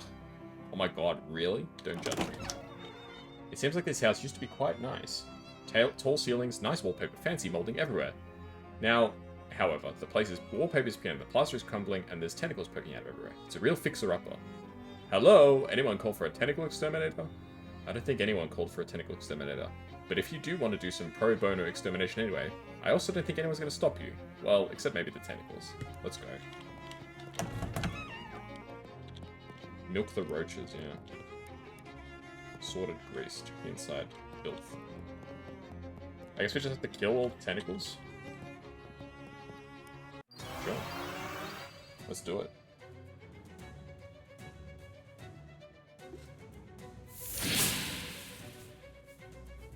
Ugh.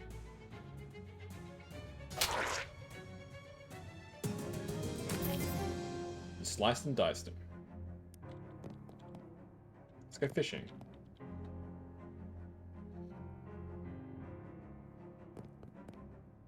Let's continue fishing, why not, right? Who knows what we could get? Nothing good so far, but Could get something. There you go, that's everything. The refrigerator almost certainly contains horrors beyond your reckoning. Give me them. Nasty old leftovers.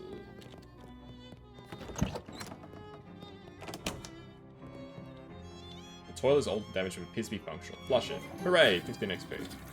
Sink is a cracked bowl and a grubby tap. Investigate. Look at that, somebody lost a ring in the drain. Unfortunately, your fingers are just long enough to grab it. You got an inside-out ring of weakness. Everybody but you loses 1 stat at the start of combat. Okay. Alright, let's fish in the bathtub.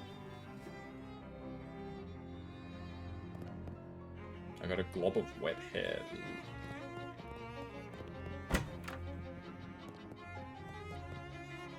Let's interrupt the eruptors. Fight some more tentacles. Okay, let's hit this one. But have dinner, but it was fun watching it. No worries, Jace. Thank you for watching. Hopefully you enjoyed the stream. And thank you once again for the raid. It means a lot. Have a great dinner. Thank you for the head pats. Take care, and I'll catch you around another time.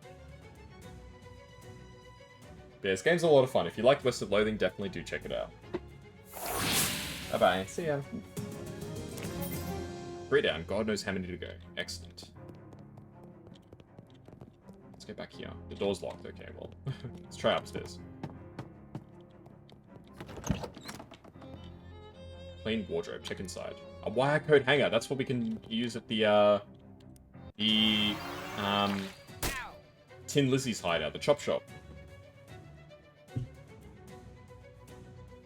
Ooh, that's a strong tentacle. Let's bop that tentacle. We'll hit this one too, and then I'll use our spork on the big guy.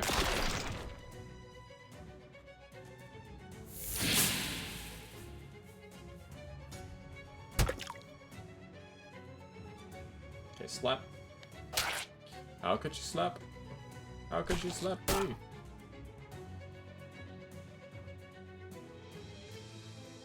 Spork should be able to do it now. Nice. You've rendered this room very slightly less terrible, as is my sworn duty. You kind of begin to wonder what kind of furniture this was. Sure, I can. Okay then, Smarty Pants, what do you think it was? It was a lounger. No, guess again. A bookcase. Incorrect, guess again. It was a bed. Wrong. A gate leg table. A piano bench. A sideboard. A kitchen island. A club chair, a sectional sofa, a wing chair, a grandfather clock, a Murphy bed, a footstool, a waterbed, a card table, a headboard, a tansu, I don't even know what a tansu is, a file cabinet, shoji screen, a throne, lintel, room divider, a cot, display cabinet, captain's chair, armoire, a director's chair, a pew, a hammock. I give up. You said you couldn't guess, yeah. Got a jewelry case and a tentacle house key. Ah. I wonder if there's like a prize for guessing it's a mirror. Hat stand. Kitchen island. Ladder back chair. A love seat. Nah, keep up. There probably is a right answer for that, right? Unless it's just one of those, because there's a lot of memes in this game where like it just like infinitely has something. So I need a muscle point for this. Can I afford it? I can, so let's buy it. We get to thud thud crunch. Okay, it was a little harder than expected. Go on in. This mirror has, to your great surprise, avoided damage. Look into it. Oh, hey, there you are. Hey there, good looking. Yeah, I get XP whenever I look into a mirror, because I said that I was on this quest to find myself. I got a creepy locket and an old wallet. How many old wallets do I have? I've got 2. Let's leave them. 91 meat. Shit, that's a lot. 93 meat. Damn. Well, we got a key, so we can probably go into the basement now, right? Yes! It's dark down here. Fuse box? The fuses are missing. I guess that explains the lights. That would explain the lights.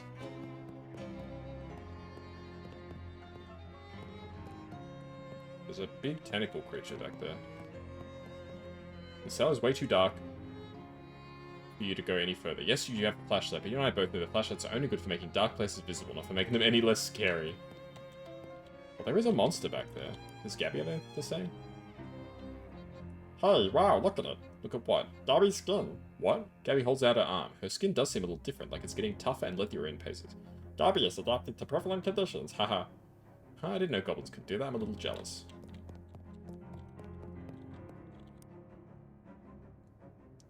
I get it. It's going. It's the beans ease, Kazuya. Make small talk. You're a real firecracker in a fistfight, huh, Gabby? Haha, Gabby likes fighting and dancing, the two best things. Gabby invented fight dancing once, but this world was unready for it, maybe 50 years later. So you're a flapper, right? Haha, yes, Gabby flaps around all the time. Gabby parent flap too, and grand Gabby. But it's only been in style for 7 or 8 years. Oh, right, goblins. Well, you don't live very long, huh? Depends on how you look for it. Parent Gabby popped a year and a half ago, but this Gabby basically is that Gabby, and previous ones too. Haha, it's okay. Don't worry about it too hard for you to get it. Us goblins think human baby makes you super crazy. Okay. So we can get some fuses maybe and switch it back on. Cleaning products are useless to us.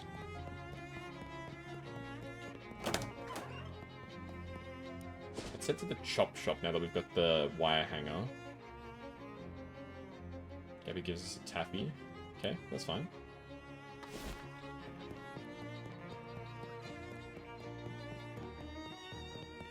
Yeah, don't ask why Gabby sounds like meat wad. Jimmy the Lock. Ooh, 120 meat. Nice. Let's wander around for a bit. Ah yes, the worm again. So we can get some nectar.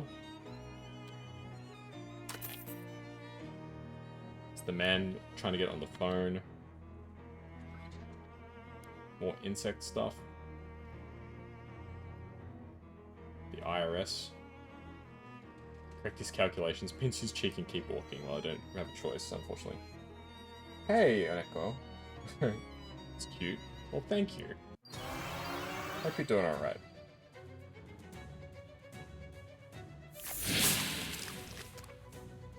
Hope you're doing okay, Oneko. Immune to bleeding? How'd you manage that?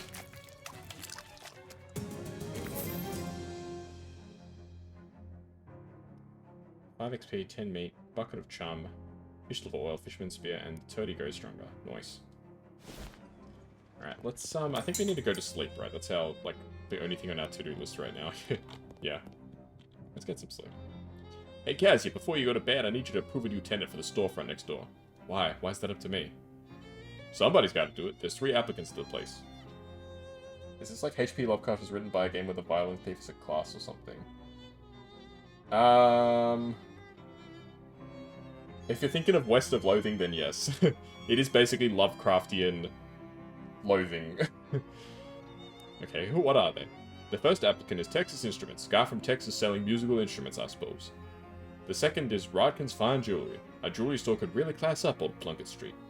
And the last applicant is La Table and Shanty. It's like a high-end kitchen store, magical utensils and the like. Let's go for the kitchen place. Because it's magical and I'm a magical character. A fancy kitchen place. Okay, I'll get it moved in and get the next storefront ready for applicants. Thanks, Charles. Does TV have anything? No, there's no shows have been invented. There's my luggage that got destroyed. Alright, let's sleep.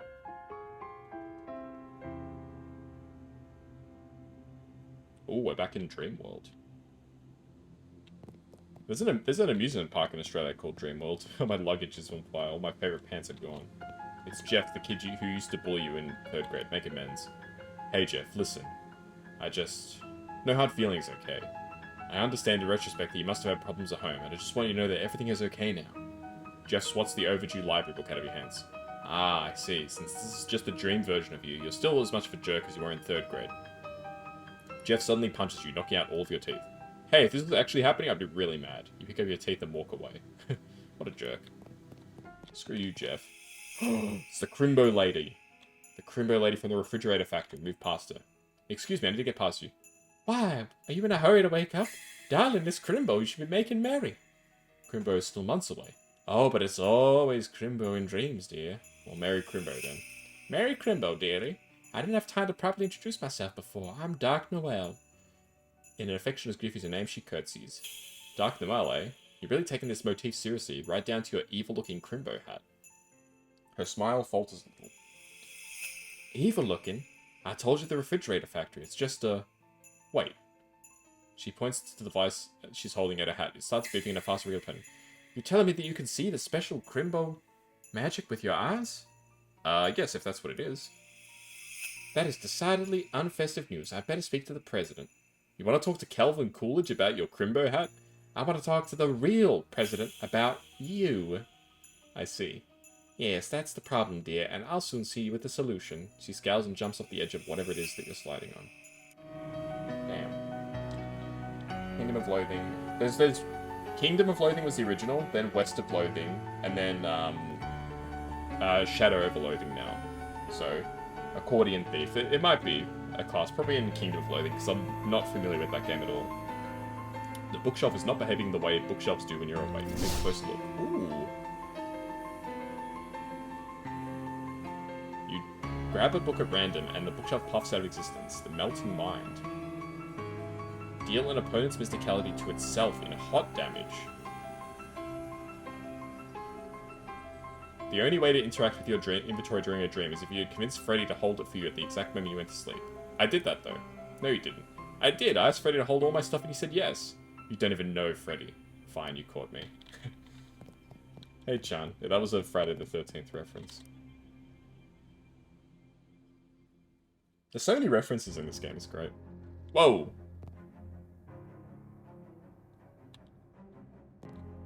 Alarmingly, a man in an expensive suit is standing at the foot of the bed. What the heck, who are you? You may call me Don Toblerone. I represent a certain organization of, shall we say, like-minded criminals. Organized criminals like the mob? Wait, you're the Don of the local mob? The mob boss in my room personally? No, I'm not the Don. That is merely my nomenclature. It's an abbreviation for Donald. Well, that's confusing. It's been a matter of some confiscation, yes. I do have a sobriquet, but I don't care for it very much. What is it? Donny Thesaurus. I'm gonna hazard a guess they call you that because you like long words. That is very astute of you. Of course, this intuition comes no surprise to me. My associates tell me you handled yourself well during the conflagration at the refrigerator manufactorium. I handled myself well all the time. I'm here to propound for your considerationing a certain proposition. Come again? I'm here to make you an offer. Oh, can I refuse it? Certainly, though your refusation would be, shall we say, an advisatory. What's the offer? From time to time, my collegiates and I have certain requirements, but lack the manpower to achieve them. At such junctures, we make lucrative arrangements with certain capable individualists. We find ourselves at this moment at a juncture such as the junctures I have thus subscribed. So you want me to do contract work for the mob? Exactingly. Why not? An excellent decision, if I may articulate as such. What happens now? Just sit tight, as they say. We will call upon you, telephonically. He gives you a curtain or then leaves the room through the window. It takes him 3 or 4 tries to work the latch. Alright then. Alright, let's continue on. Hey there, Kazuya, how'd you sleep? Fine, until a mob guy crawled in my bedroom window. Oh yeah, that window is pretty lousy. Anyway, the next antique I need you to find is a compass. The directions kind, not the circles kind. The detectortron says it's out near Crystal Dream Lake. I don't know where that is, but I bet it's too far to walk. Do you have a car I can borrow? No, but I have something even better than that. 2 cars? A bus pass. The stop out front is a gateway to a whole wild world of adventure. Swell, thanks. Where do I go from there? Unfortunately, I couldn't get a more specific reading than near the lake. Something about the place is making the instruments go all screwy. Here, take this map. Postcard and a lake house. This is a postcard. It has a map of the lake on it. It has a picture of the lake on it. Yeah, that's what a map is. A picture of a place. I can't argue with that logic. You can argue with that logic. That's very incorrect. Ooh, Gabby's mysticality goes up. What are you writing in that little notebook, Gabby? Tacticals, look! Gabby holds the notebook up. She's marked the page with grid and little X's and O's and arrows pointing this way and that. Gabby's been keeping tracks on which moves work best for her fun. Geez, you're getting good at this stuff. Maybe you should be the one giving fight orders. Haha, Nix, that's your job. Gabby is focusing on Gabby fight stuff and I'm concerned with the bigger photograph. Look at this photograph. Call Dante with a phone number. Okay, call the mob back. You dial the numbers. Salutations. Who was telephoning, might I inquire? Hi, Don. It's me, Kazuya. Ah, you recipiented my missive. Commendable. Yeah, what's up? There is an assignment of which I require your performation. An assignment? Well, I have the comedic sort. I might refer to it as an undertaking. Haha. I'm glad you aren't the comedic sort. There is an antiquated distillery near Crystal Dream Lake. Grandpa Joe's distillery, to be precocious. It was abandoned when Prohibitioning began. Albeit with its liquor manufacturing equipment intact. A group contrapositive to our own has claimed it as their territory and wishes these bloodsuckers to be evicted with extreme prejudice. So, you want me to give the bums rush to a bunch of rival mob goons? There is no underground criminal organization that rivals our own in this vicinity. When I say bloodsuckers, it is my intentioning that you will observe in that phraseology a high degree of literalness. The groups to which I refer are Nosferatu. What? Nosferatu, Lankswear, Strigwa, Draculas, vampires, I get it. You're telling me there are actual vampires in this part of the world? Affirmative, they've been a pain of our necks for quite an extensive period of time. Oh, I appear to have inadvertently voiced another witticism. I didn't notice. Alright, I'll take care of your vampires. I guess it isn't that much weirder than the fishmen. Where's the distillery? Gives you directions to place eventually, Grandpa Joe's distillery. Additional to that, you'll be requisitioning the combination of for the luck. Let me guess, is it 1, 2, 3, 4? Certainly not. Kindly allow us the credit for a modicum of operational securitizing. We select the most unassailable combination possible. 99999. Alright, bye. Let's pet the cat. Oh, I got Calliope's boon, +1 physical armor. Aww. Cute Neko.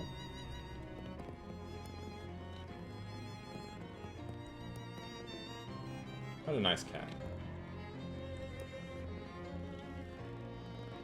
Okay, Charles, what do you have to say for yourself?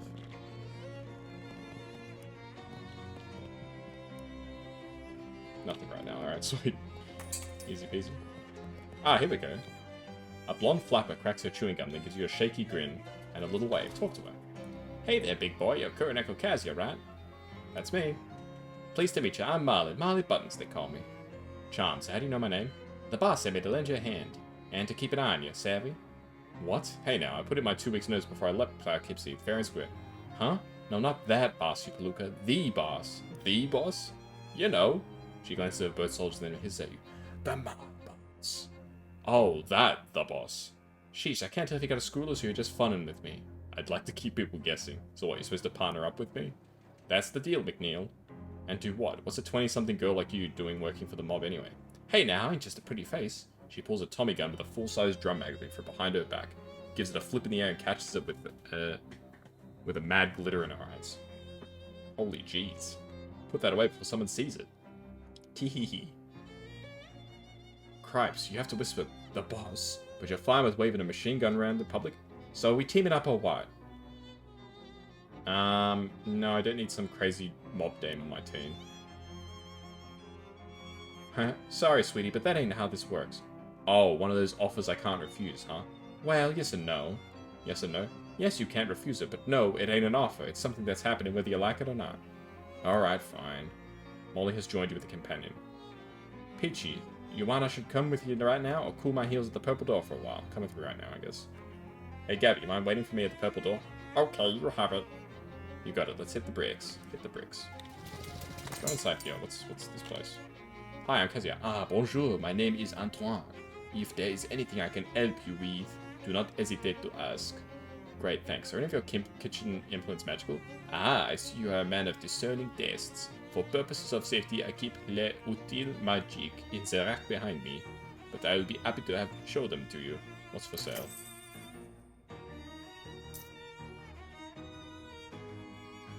Do you Mr. Kelly +3? What's my current weapon? Spork. Mysticality +2. So this is a straight upgrade. Stench damage or physical damage? Let's go stench damage.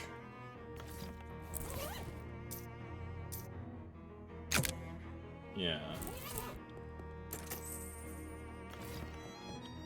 Truck munchers. What are those? Truck bouchers. Ah, you mean the Sigma-jigs. Yes, but what are they? Sigma-jigs. But what are they? Thingamajigs. I should see the word truckmush means thingamajig. Glad we could avoid any more unnecessary misunderstanding.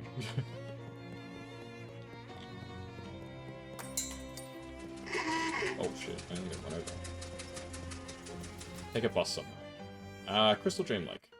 Ooh, chapter 2. The spooky forest, oh no.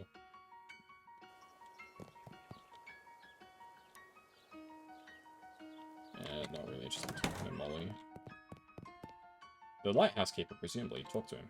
Excuse me, the lighthouse keeper. Sorry to bother you, my name's Kuroneko Kazuya. Red leather, yellow leather, red leather, yellow leather. Are you okay? I just ain't talked out loud in a while, I get rusty. I see, lighthouse keeping's a lonely job, huh? Well, sorry to you, that's for sure. I ain't minded, though. Ain't exactly a people person. What can I do for you? What does the lighthouse keeper actually do? Well, I used to be out to light the lamp every sundown, and then douse it again at sunrise to save on fuel. Used to be? When it was an oil lamp. We got hooked up to the electrical grid a couple years ago now.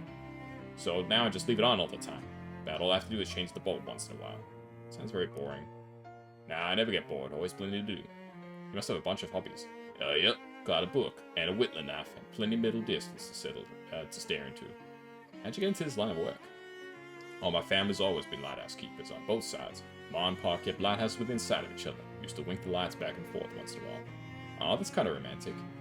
You know, I never did find out how I was actually born. What? What? Anyway, is there something you needed? Have you seen an old compass around? The directions kind or the circles kind?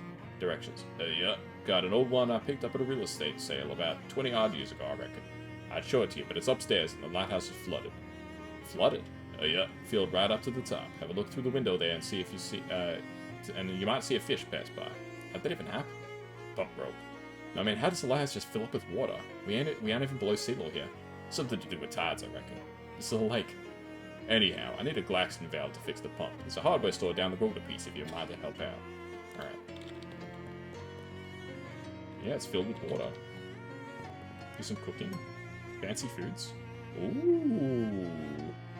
I don't really need any of this right now.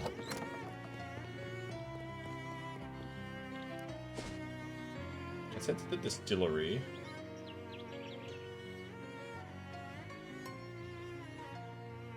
Oh, we have to cross the bridge, I get it. Well, it points out a sign posted at the Fork in the Trail. Sandwich Historical Village and Witch Trial Museum. Oh, witches, let's go check it out. You like that kind of spooky stuff? It's the berries, gets the blood pumping, you know? Well, if they have a haunted house, you have to promise not to shoot any of the actors. No promises. Check it out later.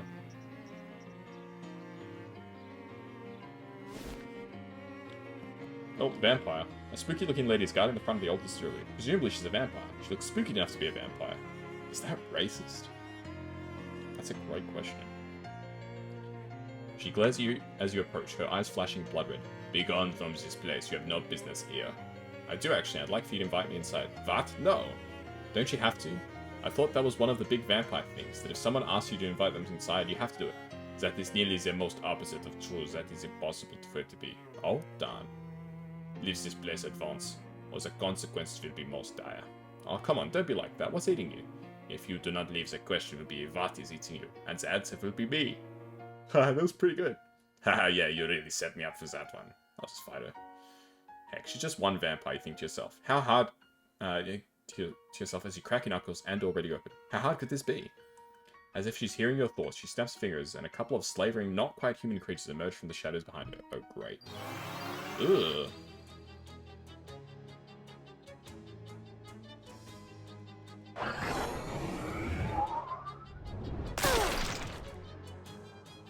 Okay, I can't quite kill her this turn, but we get pretty close. Mesmerizing dance that just crashes our moxie. Okay, well you can finish off the vampire. Oh, that hits everybody!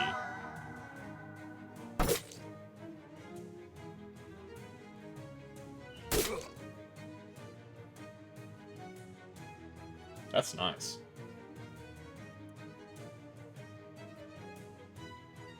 Okay, let's use this attack. kill this guy with the garlic. There we go, nice. You won. Unfortunately, there's almost certainly more of them inside. Excellent. Grandpa Joe's quality spirits. Squirm through. Well, I don't have enough moxie for that. Hey, Sunbun! Thank you for the raid. What were you guys up to today? A date with death. I can't say I've heard of that one. But welcome to the stream. Combination. Use Don Toblerone's terrible combination to teleport. Let's go. Hey, Star Raider as well. Hi. Hey, how you doing? We're just playing some West of Loathing. I think West of Loathing. Shadows over Loathing today. Almost everything on this shelf is busted up trash, but there's one unsmashed crate of booze. Grab it. Nice. I guess this is where Grandpa Joe kept all of his broken glass. Make some potions. No. Bun raid, bread raid, sun raid. Bun raid. They said sun raid. Yes, hopefully you all had a fun stream. 5 stench armor. Let's fight. Okie dokie. Okay, let's... Uh-oh, stinky this guy. I can actually kill this guy with just my basic attack. It said British vampire? I thought it said British vampire. Yeah, heaps of fun. Hope your stream's going really well. Thank you. Yeah, it's going pretty well so far. We're just playing... Oh no. Okay, that's not that bad. Some Shadows of Loathing. It's been really fun so far. This game's a lot of fun. Okay. Let's kill this guy. Ah, crap. I was meant to do it the other way around. Okay, we should get the kill here, I'm pretty sure. Yeah, there we go. Nice. You won. Unfortunately, a bunch more vampires that were lounging around the rear of the building are now getting up to see what the fuss is all about. You've got some cosmetic wine and XP. Stench armor. Do I have any stench armor? Stench armor. I think the only thing I've got that has that is the gas mask, which is only +2. Welding gloves. Stench armor +2. Do I have anything that gives me stench armor here? No. No, nothing like that. Okay, let's fight some more vampires. There's a lot of them now. Ah, he bit me.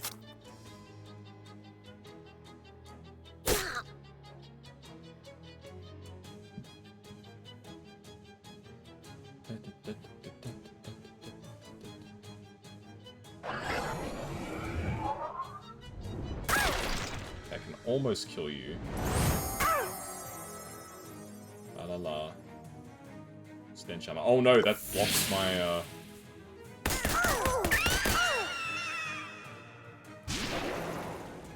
that's really bad.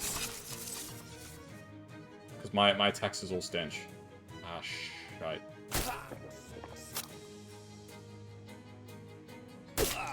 Oh no. Heal me, turtle. Yes, alright.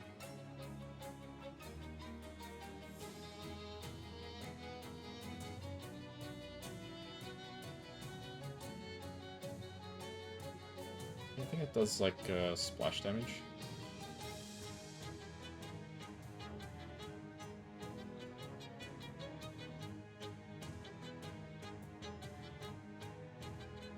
No. Okay. Well, I can kill one of them. I think I'll heal myself, and then I'll just kill one of them. Shoot the blicky? What's a blicky? This thing? The orb?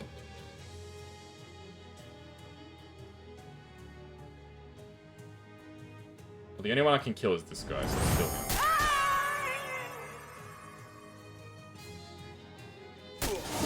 Aye, that's a lot of damage. 3 damage, reduce their muscle by 3. Let's just shoot. It's a bit worrying. No!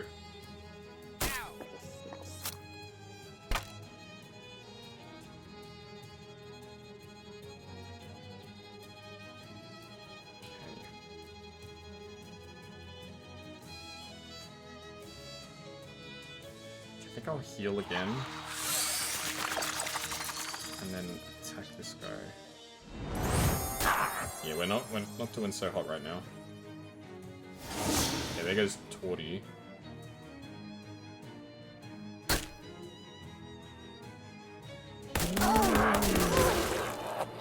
Okay, that's 2 down.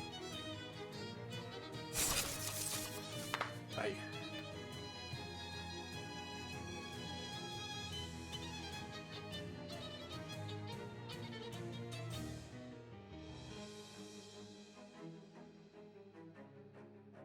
Okay, I can kill you this turn. It's not great, but it's not bad. Okay, you're also dead now, which is a bit worrying. Shrug, okay.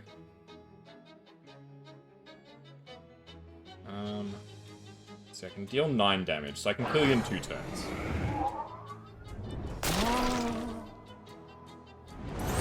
Should be fine. I think he's gonna inflict bleeding on me, right? Yeah, he inflicts bleeding, which means he'll be okay. Okay, you got 6 HP, so I kill you with my basic attack. Nice. Easy peasy. You won. They should call you Dr. Van Helsing after the character in the book that also killed a bunch of vampires. As far as you can tell, the place is cleared out now. That should satisfy Don Toblerone and his boss. Got a vampire pitch pipe. Cosmetic wine and Torty goes stronger. Wiki is in the gun. Late reply. That's okay. But I get what you're saying now. The drum is almost certainly empty. Bang on it. The drum emits a hollow, sober clang. Good booze. Miscellaneous vampire stuff. Vampire boots, Udell, and more wine. What's in there? Turquoise talk and a white hot ring.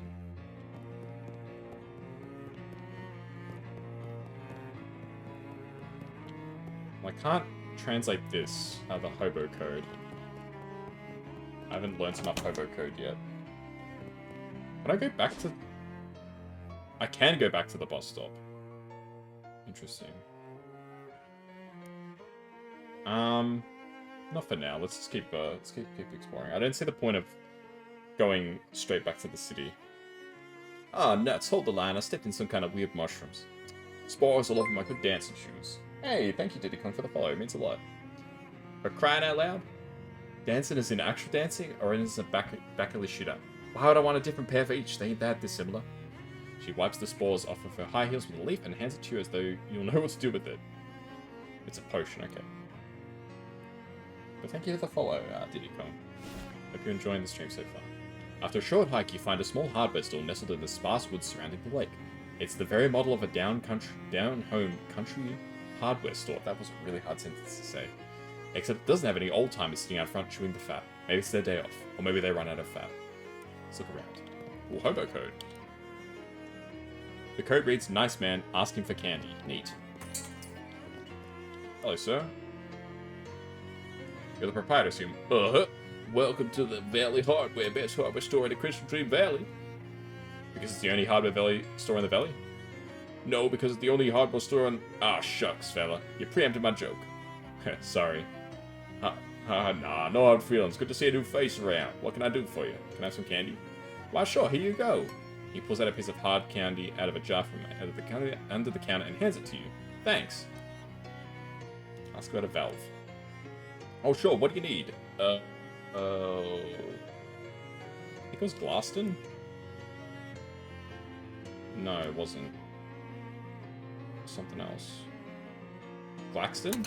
Yeah, that's it. A Glaxton valve? Well, shucks, they stopped making those things nearly a decade ago.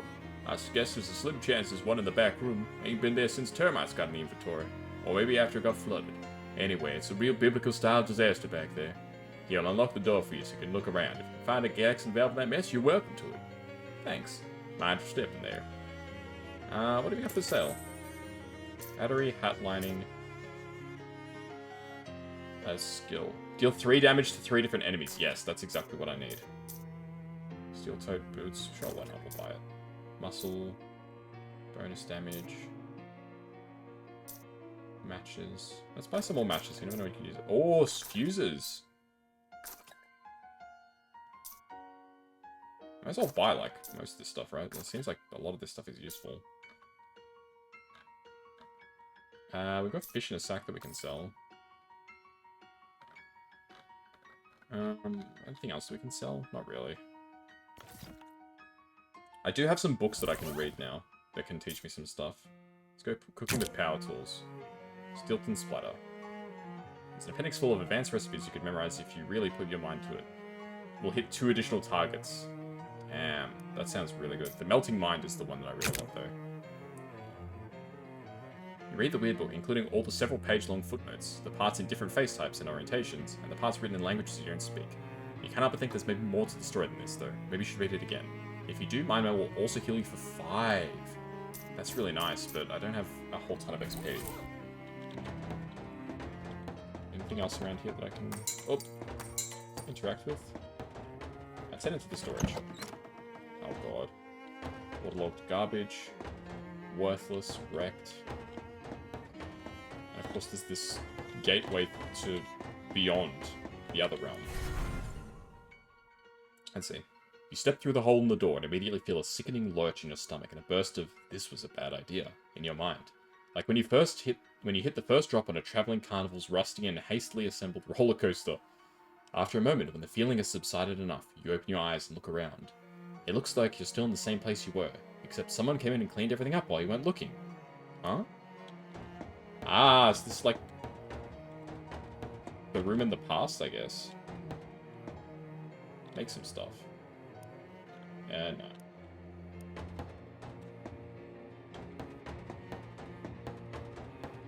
Lots of neat boxes. So we've gone into the past. 1917. We're like 10 years in the past, something like that.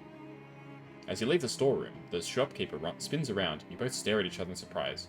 You, because the shopkeeper looks quite a bit younger than he did when you were in there. And him, because, hey now, what in the heck were you doing in my back storeroom? And how'd you get there without me seeing you? I'm, termite inspector. I didn't call for any termite inspector. No, I do surprise inspections so the termites won't find out in advance. Well, how'd you get past me? I'm very good at my job. Huh, well, I don't expect you found any termites. I make my own custom pesticide. Yes, it seems to be pretty effective. I might have to go back in there for a follow-up check later on, though. That's fine, I suppose. Just don't move stuff around too much. I like to keep it tidy back there. No problem.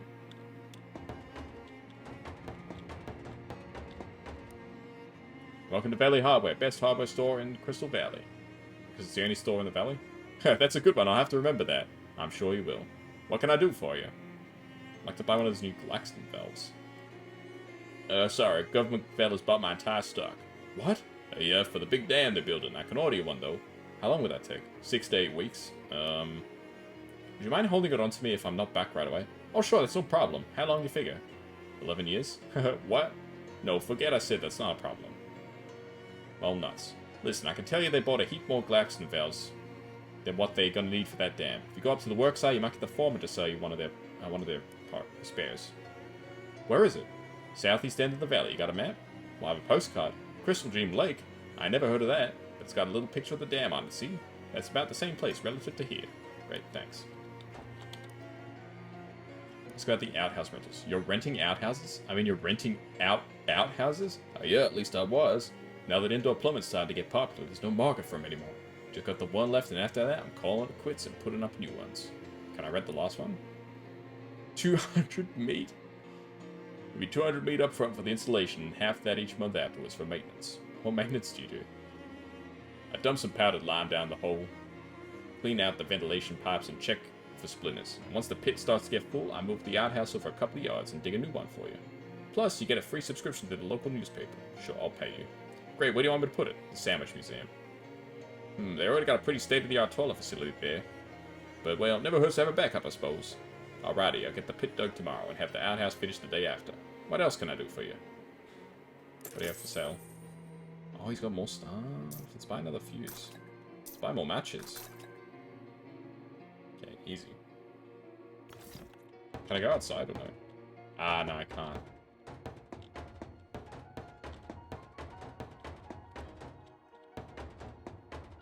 Well, I've found out where there might be a,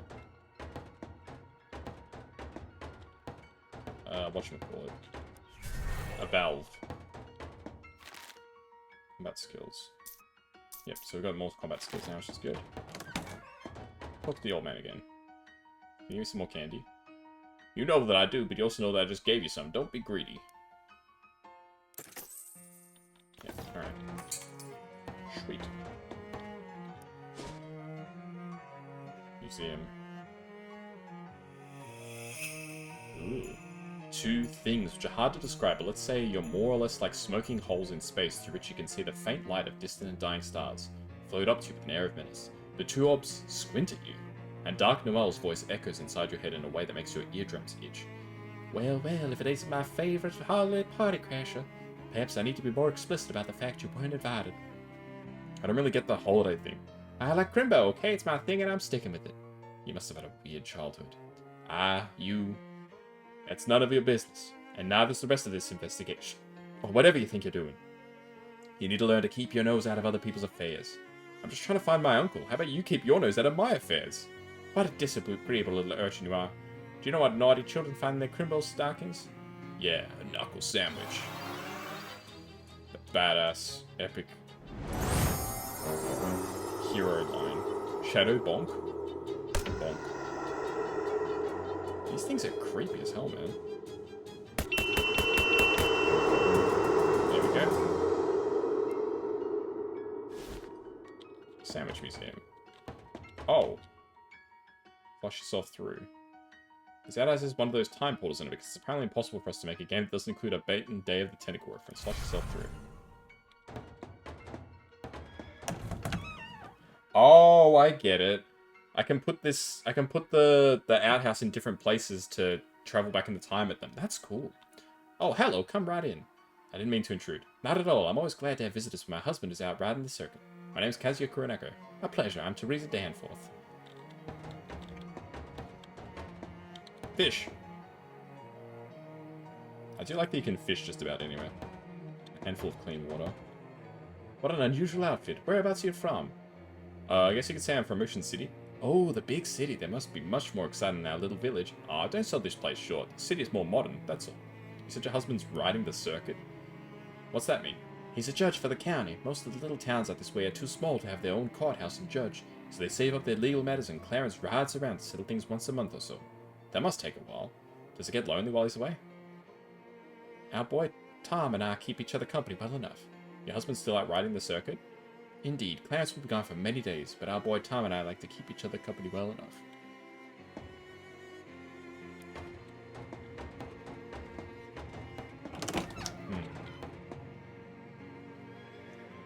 The discarded newspaper says it's March 3rd, 1682. It's the year of all the witch trials.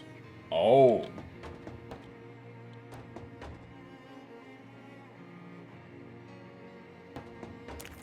Ooh, 3 meat. I'm running out of meat. I used up all my meat, somehow.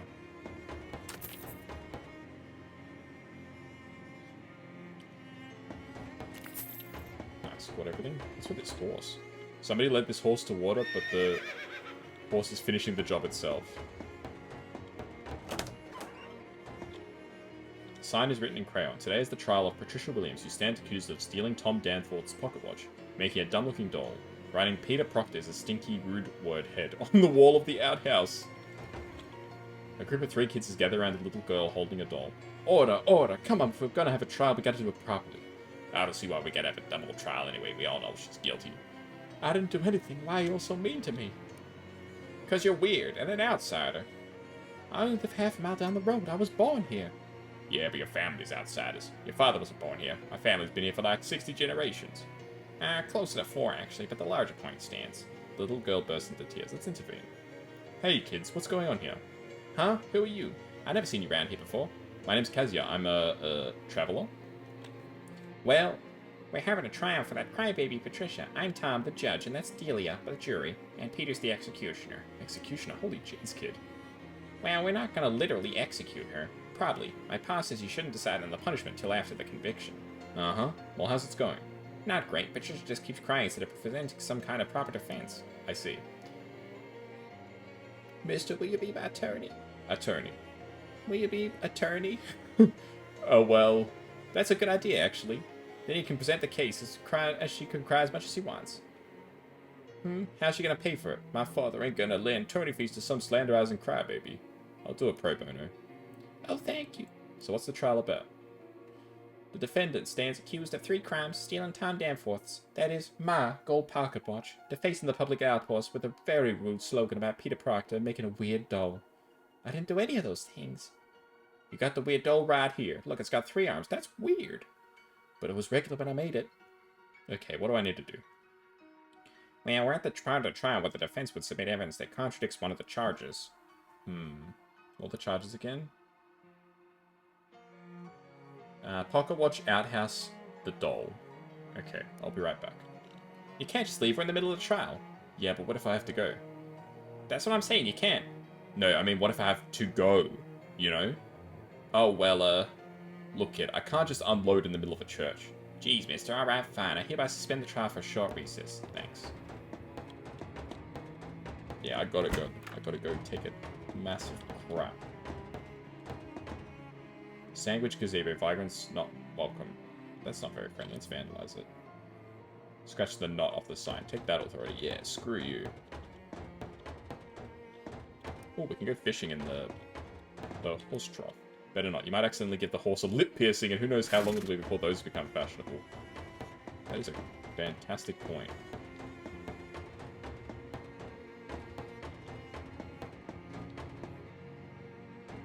Graveyards. Beatrice Proctor. Alicia Proctor. Proctor. Joseph Putnam. Mary Ann Putnam. Bartholomew Danforth. Patience Danforth.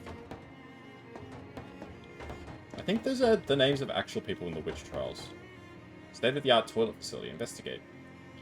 You poke your head inside. There's some graffiti scratched on the wall. Peter Proctor's a stinky doo-doo head.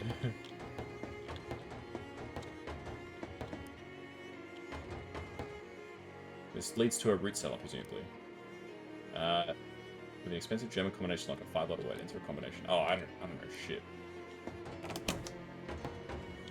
Make a move. You consider the board for a moment, then make a move. Now white is winning. Too bad, black. Now black is winning. Up yours, white. Okay. It's one of those repeat gags. Excuse me, can I help you with something? No thanks, I'm fine. What I'm getting at is, why are you in my house? Oh, I'm just looking around. Look, I'm not one to be inhospitable to uninvited strangers, uninvited guests, even total strangers, but I do have company at this moment, so if you excuse me... Oh, sure, no problem. It's an arras depicting several heiresses. Hide behind it. You hide behind the arras, hoping the Proctors aren't genealogically Danish. I don't get that reference. Fortunately, Mrs. Proctor doesn't seem to have noticed your move. Her conversation gradually returns to a less hushed, more eavesdroppable tone. Drop those eaves. Did I mention we've been picking out some new furniture for the bedrooms? Oh, really? Yes, bureaus and armoires and such. I found a delightful little nightstand for Peter's room. It even has a secret compartment in it, for when he's older and needs to hide sinful lithographs from us. How charming. How interesting.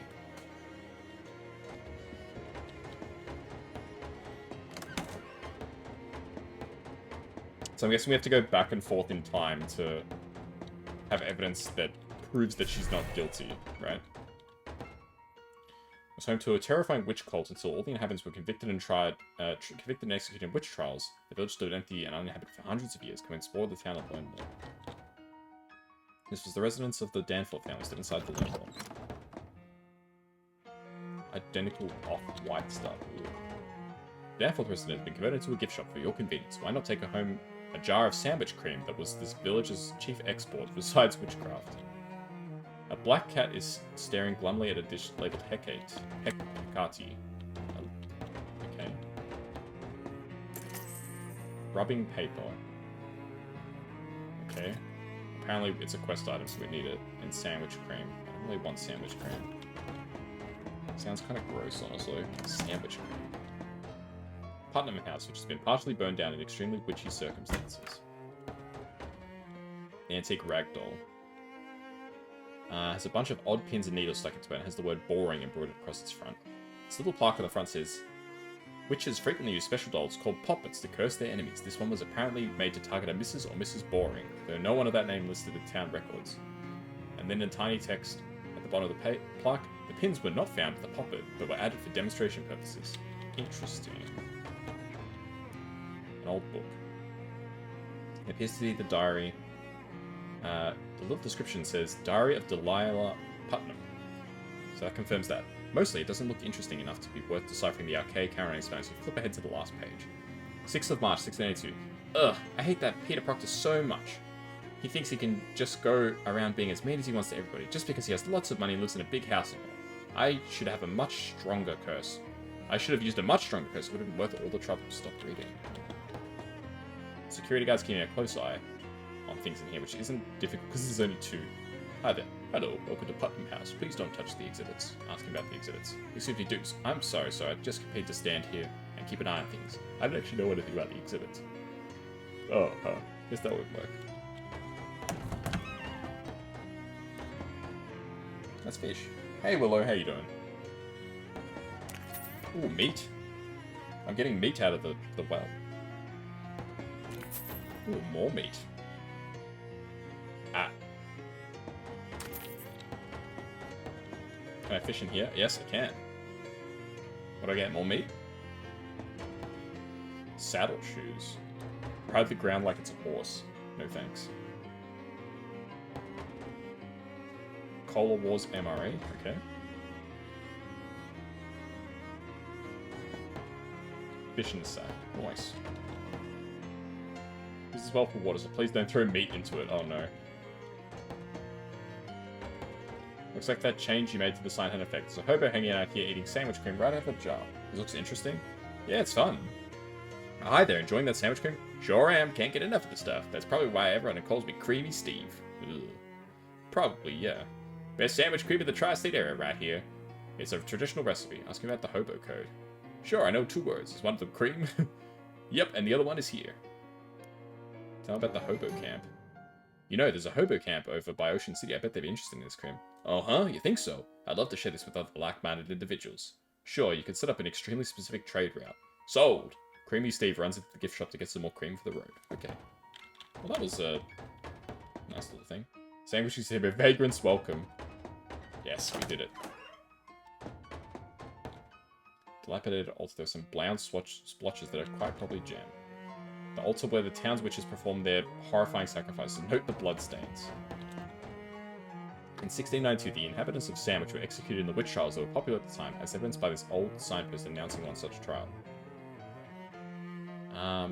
The sign is written in rough black wax. Today is the trial of Patricia William, who stands accused. The rest of the sign is too weathered and decayed to read. The wealthy Proctor family owned the biggest and most conveniently toilet adjacent house in the village. Traces of strange plant matter in these tubs prove they were used for brewing all kinds of horrible potions. Sandwich boasted the county's very first tripartite outhouse. Please do not attempt to use it, it's very old. A more modern convenience has been placed for your modern convenience. The value is up to it. So there's 3 sinks and this is one of them. Yeah. 1 sort toilet, 0 privacy, flush it, 28 square. Nice. Let's go inside the Proctor house. Ooh. Didn't this house have a cellar? I didn't have a shovel! This chessboard has been clearly left out of display as an allegory for the triumph between good and evil. White is spinning, representing the town's triumph of the witch hunters over the town's terrifying witch cult. I'm sure if I changed it, it would probably go the other way. This arras appears to depict several important ancestors of the Proctor family line, though due to the low resolution of embroidery used at the time, it's impossible to discern exactly who. Check the footnote. It's been pointed to us that this arras is unlikely to be manufactured in the capital of the Pas-de-Calais department of northern France, and therefore is merely a sparkling tapestry. That's clever, I like that. That's a reference to the fact that you can't call it champagne unless it's actually from the region of Champagne, and the region of Arras, I think, is another place in France. According to county records, these were the most expensive stairs in the county. They go up full 1.5 floors. The upstairs are off limits while we catalogue the contents. Please pardon our dust. This bedroom was tragically given to the servants, as was felt by the Proctors. There would be less of a tragedy if they got up in the middle of the night and fell down the stairwell. Mr. Proctor's bedroom is especially off limits while we figure out how to deal with the strange mold we found behind the wallpaper. Oh dear. Mr. Proctor's bedroom, home to the county's most extensive collection of cravats. His velvet robe is keeping you out of Peter's room, despite the fact that you have the legal authority to search it. Kind of. Yeah, let's go in. There we we go. You look at yourself in the mirror. Oh, here you are. You gain 5 XP. Yes. This kid had his own sculpture of a toy box. It's solid mahogany. That is from 100 years ago. Peter Proctor's nightstand, you presume. Search it. The only thing inside is a sheet of paper listing several things that have been taken away by the Historical Society for Restoration and Cataloguing. A bag of fancy glass marbles and steel ball bearings, a fake spider made of horsehair and copper wire, stuff like that. Nothing that seems too relevant to the trial. Let's check the hidden compartment which we learnt about in the past. You reach inside the drawer and feel around until you find the little catch that makes the secret compartment pop open. Oh, what's this? Severed ragdoll arm. Huh? What's this? This is suspicious, but isn't the problem with Patricia's dolls that it has too many arms? Yeah. That is weird. This was the Proctor's spare room, and they kept spares of all the expensive things there. This room is not part of the tour, not part of the house. How's that work?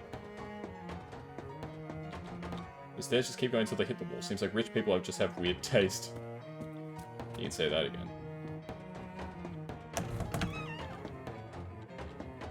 Check the cemetery. Whoa. Welcome to the Sandwich Cemetery. Please be respectful of the graves. Also, check out how many of them were terrifying witches who were executed in the witch trials of 1692. Peter Proctor. He was a duty head until the very end. Make a rubbing.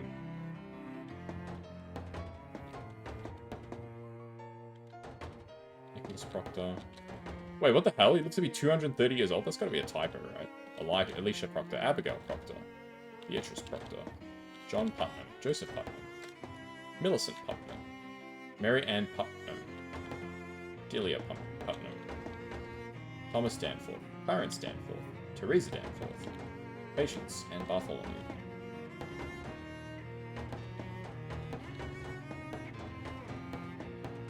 Let's head back to the past now. Let's see what we can do with this information.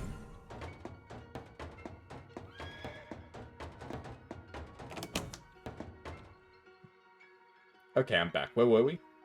Patricia's accused of stealing my pocket watch, vandalizing the outhouse, and making a weird asymmetrical 3-armed doll. I promise I didn't. Promises don't count in the court of law. You gotta prove it. But... It's okay, Patricia. I've got this. I have evidence concerning the doll, I guess? Your guess? That doesn't sound very evidential. What'd you find?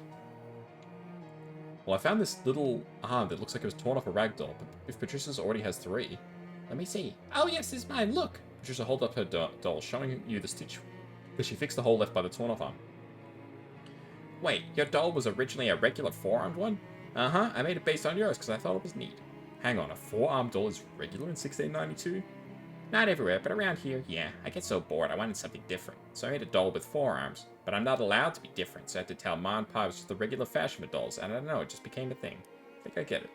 So you were mad because you thought Patricia had out-differented you by having an asymmetric doll. Yeah, I'm sorry, Patricia, that wasn't fair. Your doll's really good, I like it better than mine. Aw, thanks, I forgive you, Delia. Our dolls can hug and make up. Hehe. Say, that's funny, I just noticed the fabric on the missing arm has gone all stiff, like it's really old or something. Oh, and I'm wondering why you said in 1692 like that. Well, I guess I might as well come clean. I'm a time traveler from the future. Well, that would explain it then. I expected a little more pushback on that, to be honest. Where did you actually find the arm? We haven't actually solved what happened. I found it in... Who cares? It's just a stupid rag doll. If your parents had anybody, you could have had real dolls instead of making your own out of trash. I found it in a secret compartment in Peter's nightstand. Why you? Oh no. Why you? Yeah, that figures. Not surprising in the least. Charge dismissed. So what's left? Since you sold them out of the doll, Patricia's just accused of stealing my pocket watch and vandalizing the outhouse. I'll be right back. What again? Do you have some kind of guts problem? Yeah, I must have eaten some bad whatever people ate in the late 17th century. Okay, well, try and get it out this time. I hereby suspend the trial for a short recess. Okay. So how do I prove... What do I need to prove? I ran into Tom at the church, playing with the other kids. He seems like a real smart cookie. Oh yes, he takes after his father. Always got his nose in the book. It'd be nice if you got to spend more time together, but the pocket watch Clarence got time for his birthday has helped. Pocket watch? Yes, a fine gold pocket watch. To help keep track of when he'd be back, Clarence said. Tom really cherishes it, do you know? The boy said he wants to be buried with that watch. Buried with it? Haha, wow. What's with all the barrels? We won a year's supply of cream at the county fair. Didn't expect them to give it all at once. No one of us even particularly care for cream. Would you care for a ladleful? Or even a whole barrel? No thanks, I'm good. Like, he's buried with the pocket watch. How do we unbury it?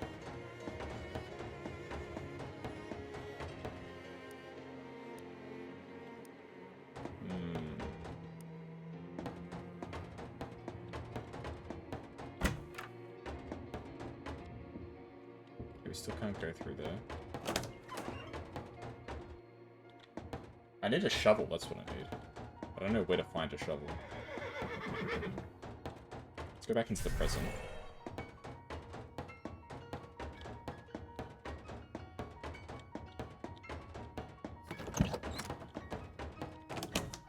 There's a shovel here, like there's a deep spot there.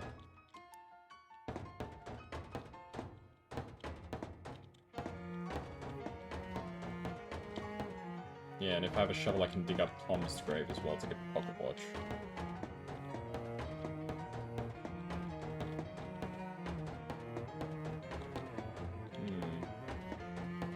I just need to figure out where to get a shovel from.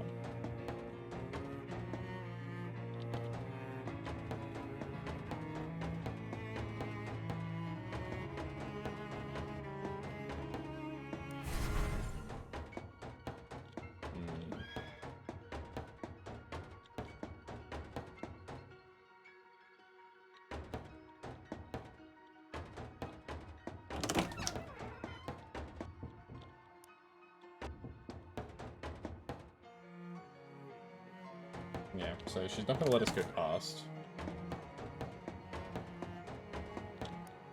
Peter purchases stinky duty head. German combination word requiring a 5-letter word. What could the combination be? Daisy?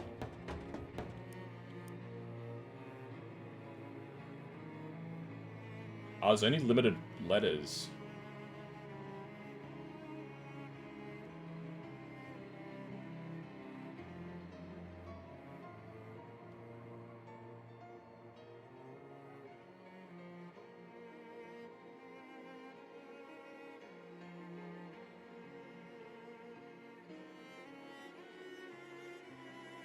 There's only limited letters, so it's not impossible. Lele. It'd be. This is like the puzzle in what's that game called? Keep talking and nobody explodes. What's going on here? I'm trying to crack open a code combination, but there's only limited letters. Well, it's not going to start with a Z, an X, or a U, surely, which means it starts with a W, L, K, or J, or H, or F, or E. Oh god, there's so many words.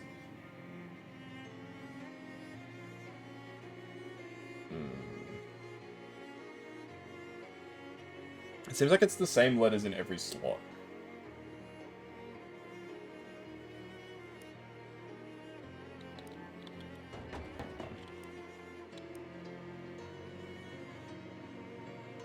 Z, X, W, U, L, K, J, H, F, E, Z.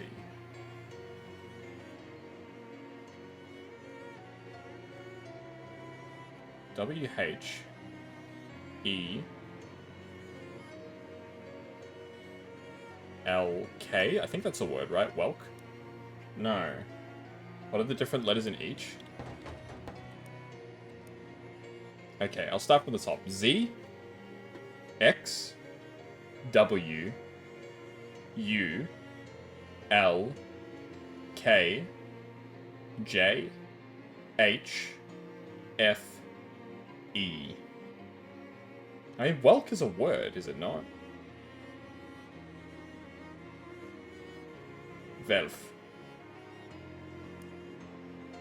Like Velfs and the Gibellines. But that's not the word they want. No, I figured that out. It said it didn't work. But I can't think of anything else that it could be. Oh, well, I'll leave it be for now. There must be a clue somewhere around here that, like, indicates what the word is.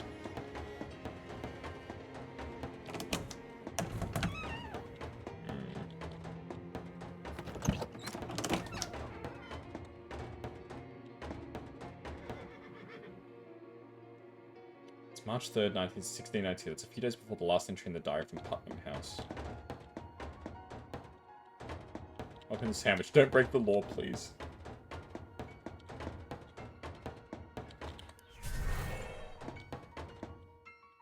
Yeah, I need a shovel to, like, get everything here. I think I need to just, like, go on to another place because I don't have a shovel. I can't dig... Oops. There's something I can dig up here, and there's something that I can dig up in the cemetery, but I don't have a shovel, so... maybe check the hardware store? Do you have a shovel, sir? You're walking through the woods around Chris... Ah, there's a huge spider! Jumps down out of nowhere and grabs its butt right in your face, and shoots a huge glob of web at you. Time slows down around you as that horrible sticky wad sails through the air, keeping directly at that part of your head where you should keep all your most important sensory organs. Sorry, that was a weird way to phrase that. I couldn't think of a good synonym for face. Dodge out of the way. You duck and roll at the path of the incoming goop, and keep rolling until you're completely out of this part of the woods. Do you have a shovel, sir? You do not. Okay. Is Welk even a word now that I think about it? Maybe not. Let's go to the... Damn... Beppo's Hole. Alright, let's check out Beppo's Hole. That sounds so wrong. There are many spider eggs in here as there could be. There's still too many. It says Beppo's Hole at the top, and there's a fine print. Read it. It was named after Beppo P. Surikyo, who purchased this plot of land in 1903 with the stated intention of creating a shark sanctuary. He managed to dig one decent-sized pit, but before he could fill it up with sharks, it filled itself up with spiders. Or perhaps it would be more accurate to say that spiders filled it up with themselves. And their offspring. Their teeming hordes of awful venomous offspring. It is the opinion of the Crystal Dream Lake Historical Society that Beppo's Hole should be avoided at all costs. In fact, we probably shouldn't have put this placard here or included it on any of our maps. May those you leave behind forgive us. Fascinating. This wriggling cocoon is roughly person-sized, either a person who's been cocooned by a spider and slowly suffocated to death, or a person-sized mass of baby spiders. Talk to him, her, or them. Hello, is anyone in there? Are you a person? Or a mind-breakingly quantity of baby spiders? Is that the kind of noise that a whole lot of baby spiders make? Cut them free. Ah, it's a person. You cut apart the cocoon, bracing yourself for true horror. Fortunately, it turns out to be just a guy in there. Whew, thanks, friend. You had me worried there for a sec. They call me Doc. I came here to get some free gauze. Got a bit more than I bargained for. Hi, Doc. I'm Kazuya. I'm assuming you're from your doctor hat thing that you're literally a doctor. In a sense that doctoring is my profession, yes. In the sense that I have a legal license for practicing it, no. Ask about the hobo code. Oh sure, I can teach you all the hobo code for all kinds of medical terms. Teaches you how to read his handwriting, and then teaches you some hobo code. You're looking for gauze? Yep, the webs from the big spiders like this make excellent surgical gauze. It's strong, self-adhesive, and even sterile if it's really fresh. Unfortunately, I bit off more than I could chew. You can chew it too? No, I meant metaphorically. One of the great big spiders that lives in Beppo's Hole caused sodomy. I don't recommend messing around with that hole, especially if you're flushed to the gills on medicinal alcohol. Tell me about the hobo camp. You know, there's a hobo camp just outside Ocean City. They probably could use a doctor. Great, I could use some patience, because I'm much too eager to get doctoring. That's a joke that works out better out loud than in print. But, anyway, see you there. Alright, let's head into the hole. Let's go into Beppo's Hole!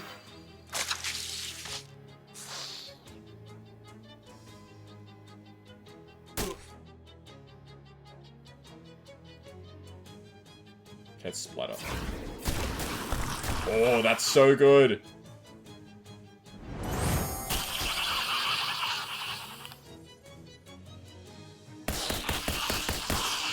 That attack is so good. I'm gonna take a lot of damage this turn.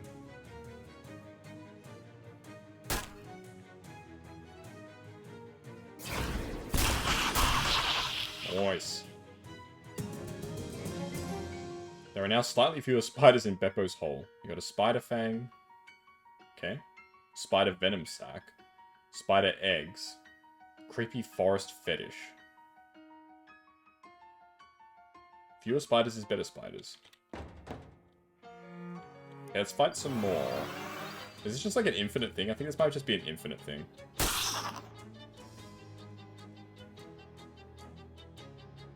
So I guess you just... Maybe there is a limit. I don't know. Damn stick.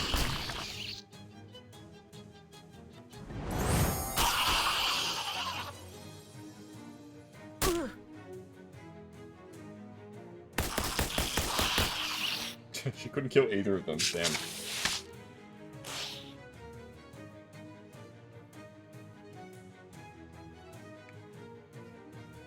That's the problem with those, like, random attacks in these kinds of games.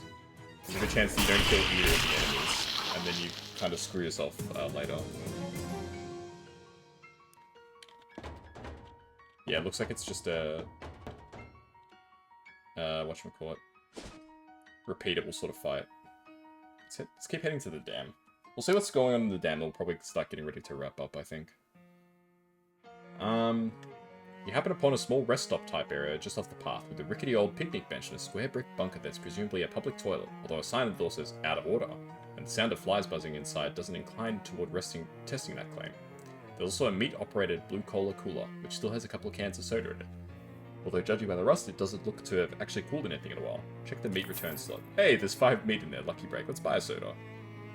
You drop your meat into the slot and turn the crank. The door pops open, granting access to your prize, as it is. It's a shame the war that prompted big soda companies to start putting their drinks in cheap tin cans instead of the nice glass bottles they use. They fetch is much better that way.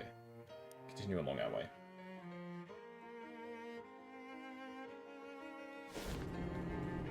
This, what do you call it, is huge. Damn! Leave this damn thing behind.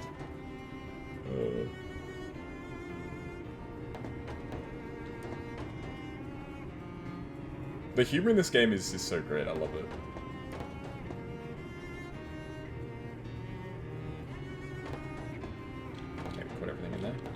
Pump is a Glaxton valve on it. Grab it. This valve is held in place by decades of corrosion. If you could detach it, you'd get wrecked in the process. A beautiful flower stands in defiance of the reigning in of nature. Smell it. It smells as good as it looks. There's a Glaxton valve. It's corroded as well. Hobo code. 150 meat. Holy shit. It's another of those time doors. Let's hope that repeated exposure to these isn't going to give your ancestors cancer. How does that work? A door is being delivered. Climb it up and get through. Oh no, that's the time portal. Pipe shoes. See what's inside. I got pipe shoes! I guess it stands to reason that a structure this big would need more than one truck supply of concrete. This one is empty. Oh, I can fish. You don't want to get your hook stuck? Oh yeah, it's concrete. Hey, Noel says nobody on the crew is allowed on the side. Noel? Yeah, Noel, the foreman. Noel White. Ah, jeez. Man clutches his stomach. You alright? Just starving is all. Rest of the crew went to lunch, but somebody had to stay to keep all the rubbernecks and looky-loos off the side. I drew the short pants. Short pants? Do you mean straw? No, we have these 6 little pairs of pants we found when we cleared out a nest of fairies. Can I see them? No, because then we'd have no way of picking who stands guard. Oh man, I can't believe how hungry I am. It feels like I'm gonna turn inside out. What about the table that says lunch? There's a reason everybody else left the side to eat, pal. You don't want to eat what Noel considers lunch. How bad could it be? Is it jelly eel or something? Man, I'd kill for a jelly eel. Noel brings these sandwiches that are just bits of peppermint sticks between 2 big blanched sugar cookies. You can get a stomachache just watching someone else eat one. Blah. That sounds awful. That's because it is awful. Offer him something to eat. Jack a Cola War MRE? No way, never again. Jack a homemade cookie? Oh wow, thank you. His stomach is still growling. How about a ham panini? How about a freshly baked roll? He's 60% sleepy and 40% hungry. How about some Lopglin broth? He's just a little bit hungry. How about another freshly baked roll? Thanks, but I already had one. Ah, he wants to eat something different. How about a Blue Dell? Oh wow, thank you. He greedily devours it. Finally satiated, he slumps to the ground and falls fast asleep. 25 XP. Nice. Claxman screws, Grafton nuts, Daxton shafts, Waxman discs, Braxton cords, Frapton picks, Claxton valves, grab one. Okay. This brick outhouse is extremely well constructed. Step inside. Oh, I can fish. It looks so nice on the outside. Why is it so gross on the inside? It is an outhouse, I suppose. Got some clean water, and we can flush the toilet to get some XP. I wonder why there's so much time travel stuff in this this area.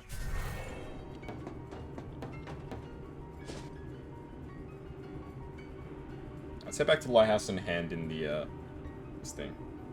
I already had this encounter. The guy wanted a pump, right? Install the valve. Fortunately, the place where it slots in is clearly labeled. There we go. Let's see what this guy has to say for himself.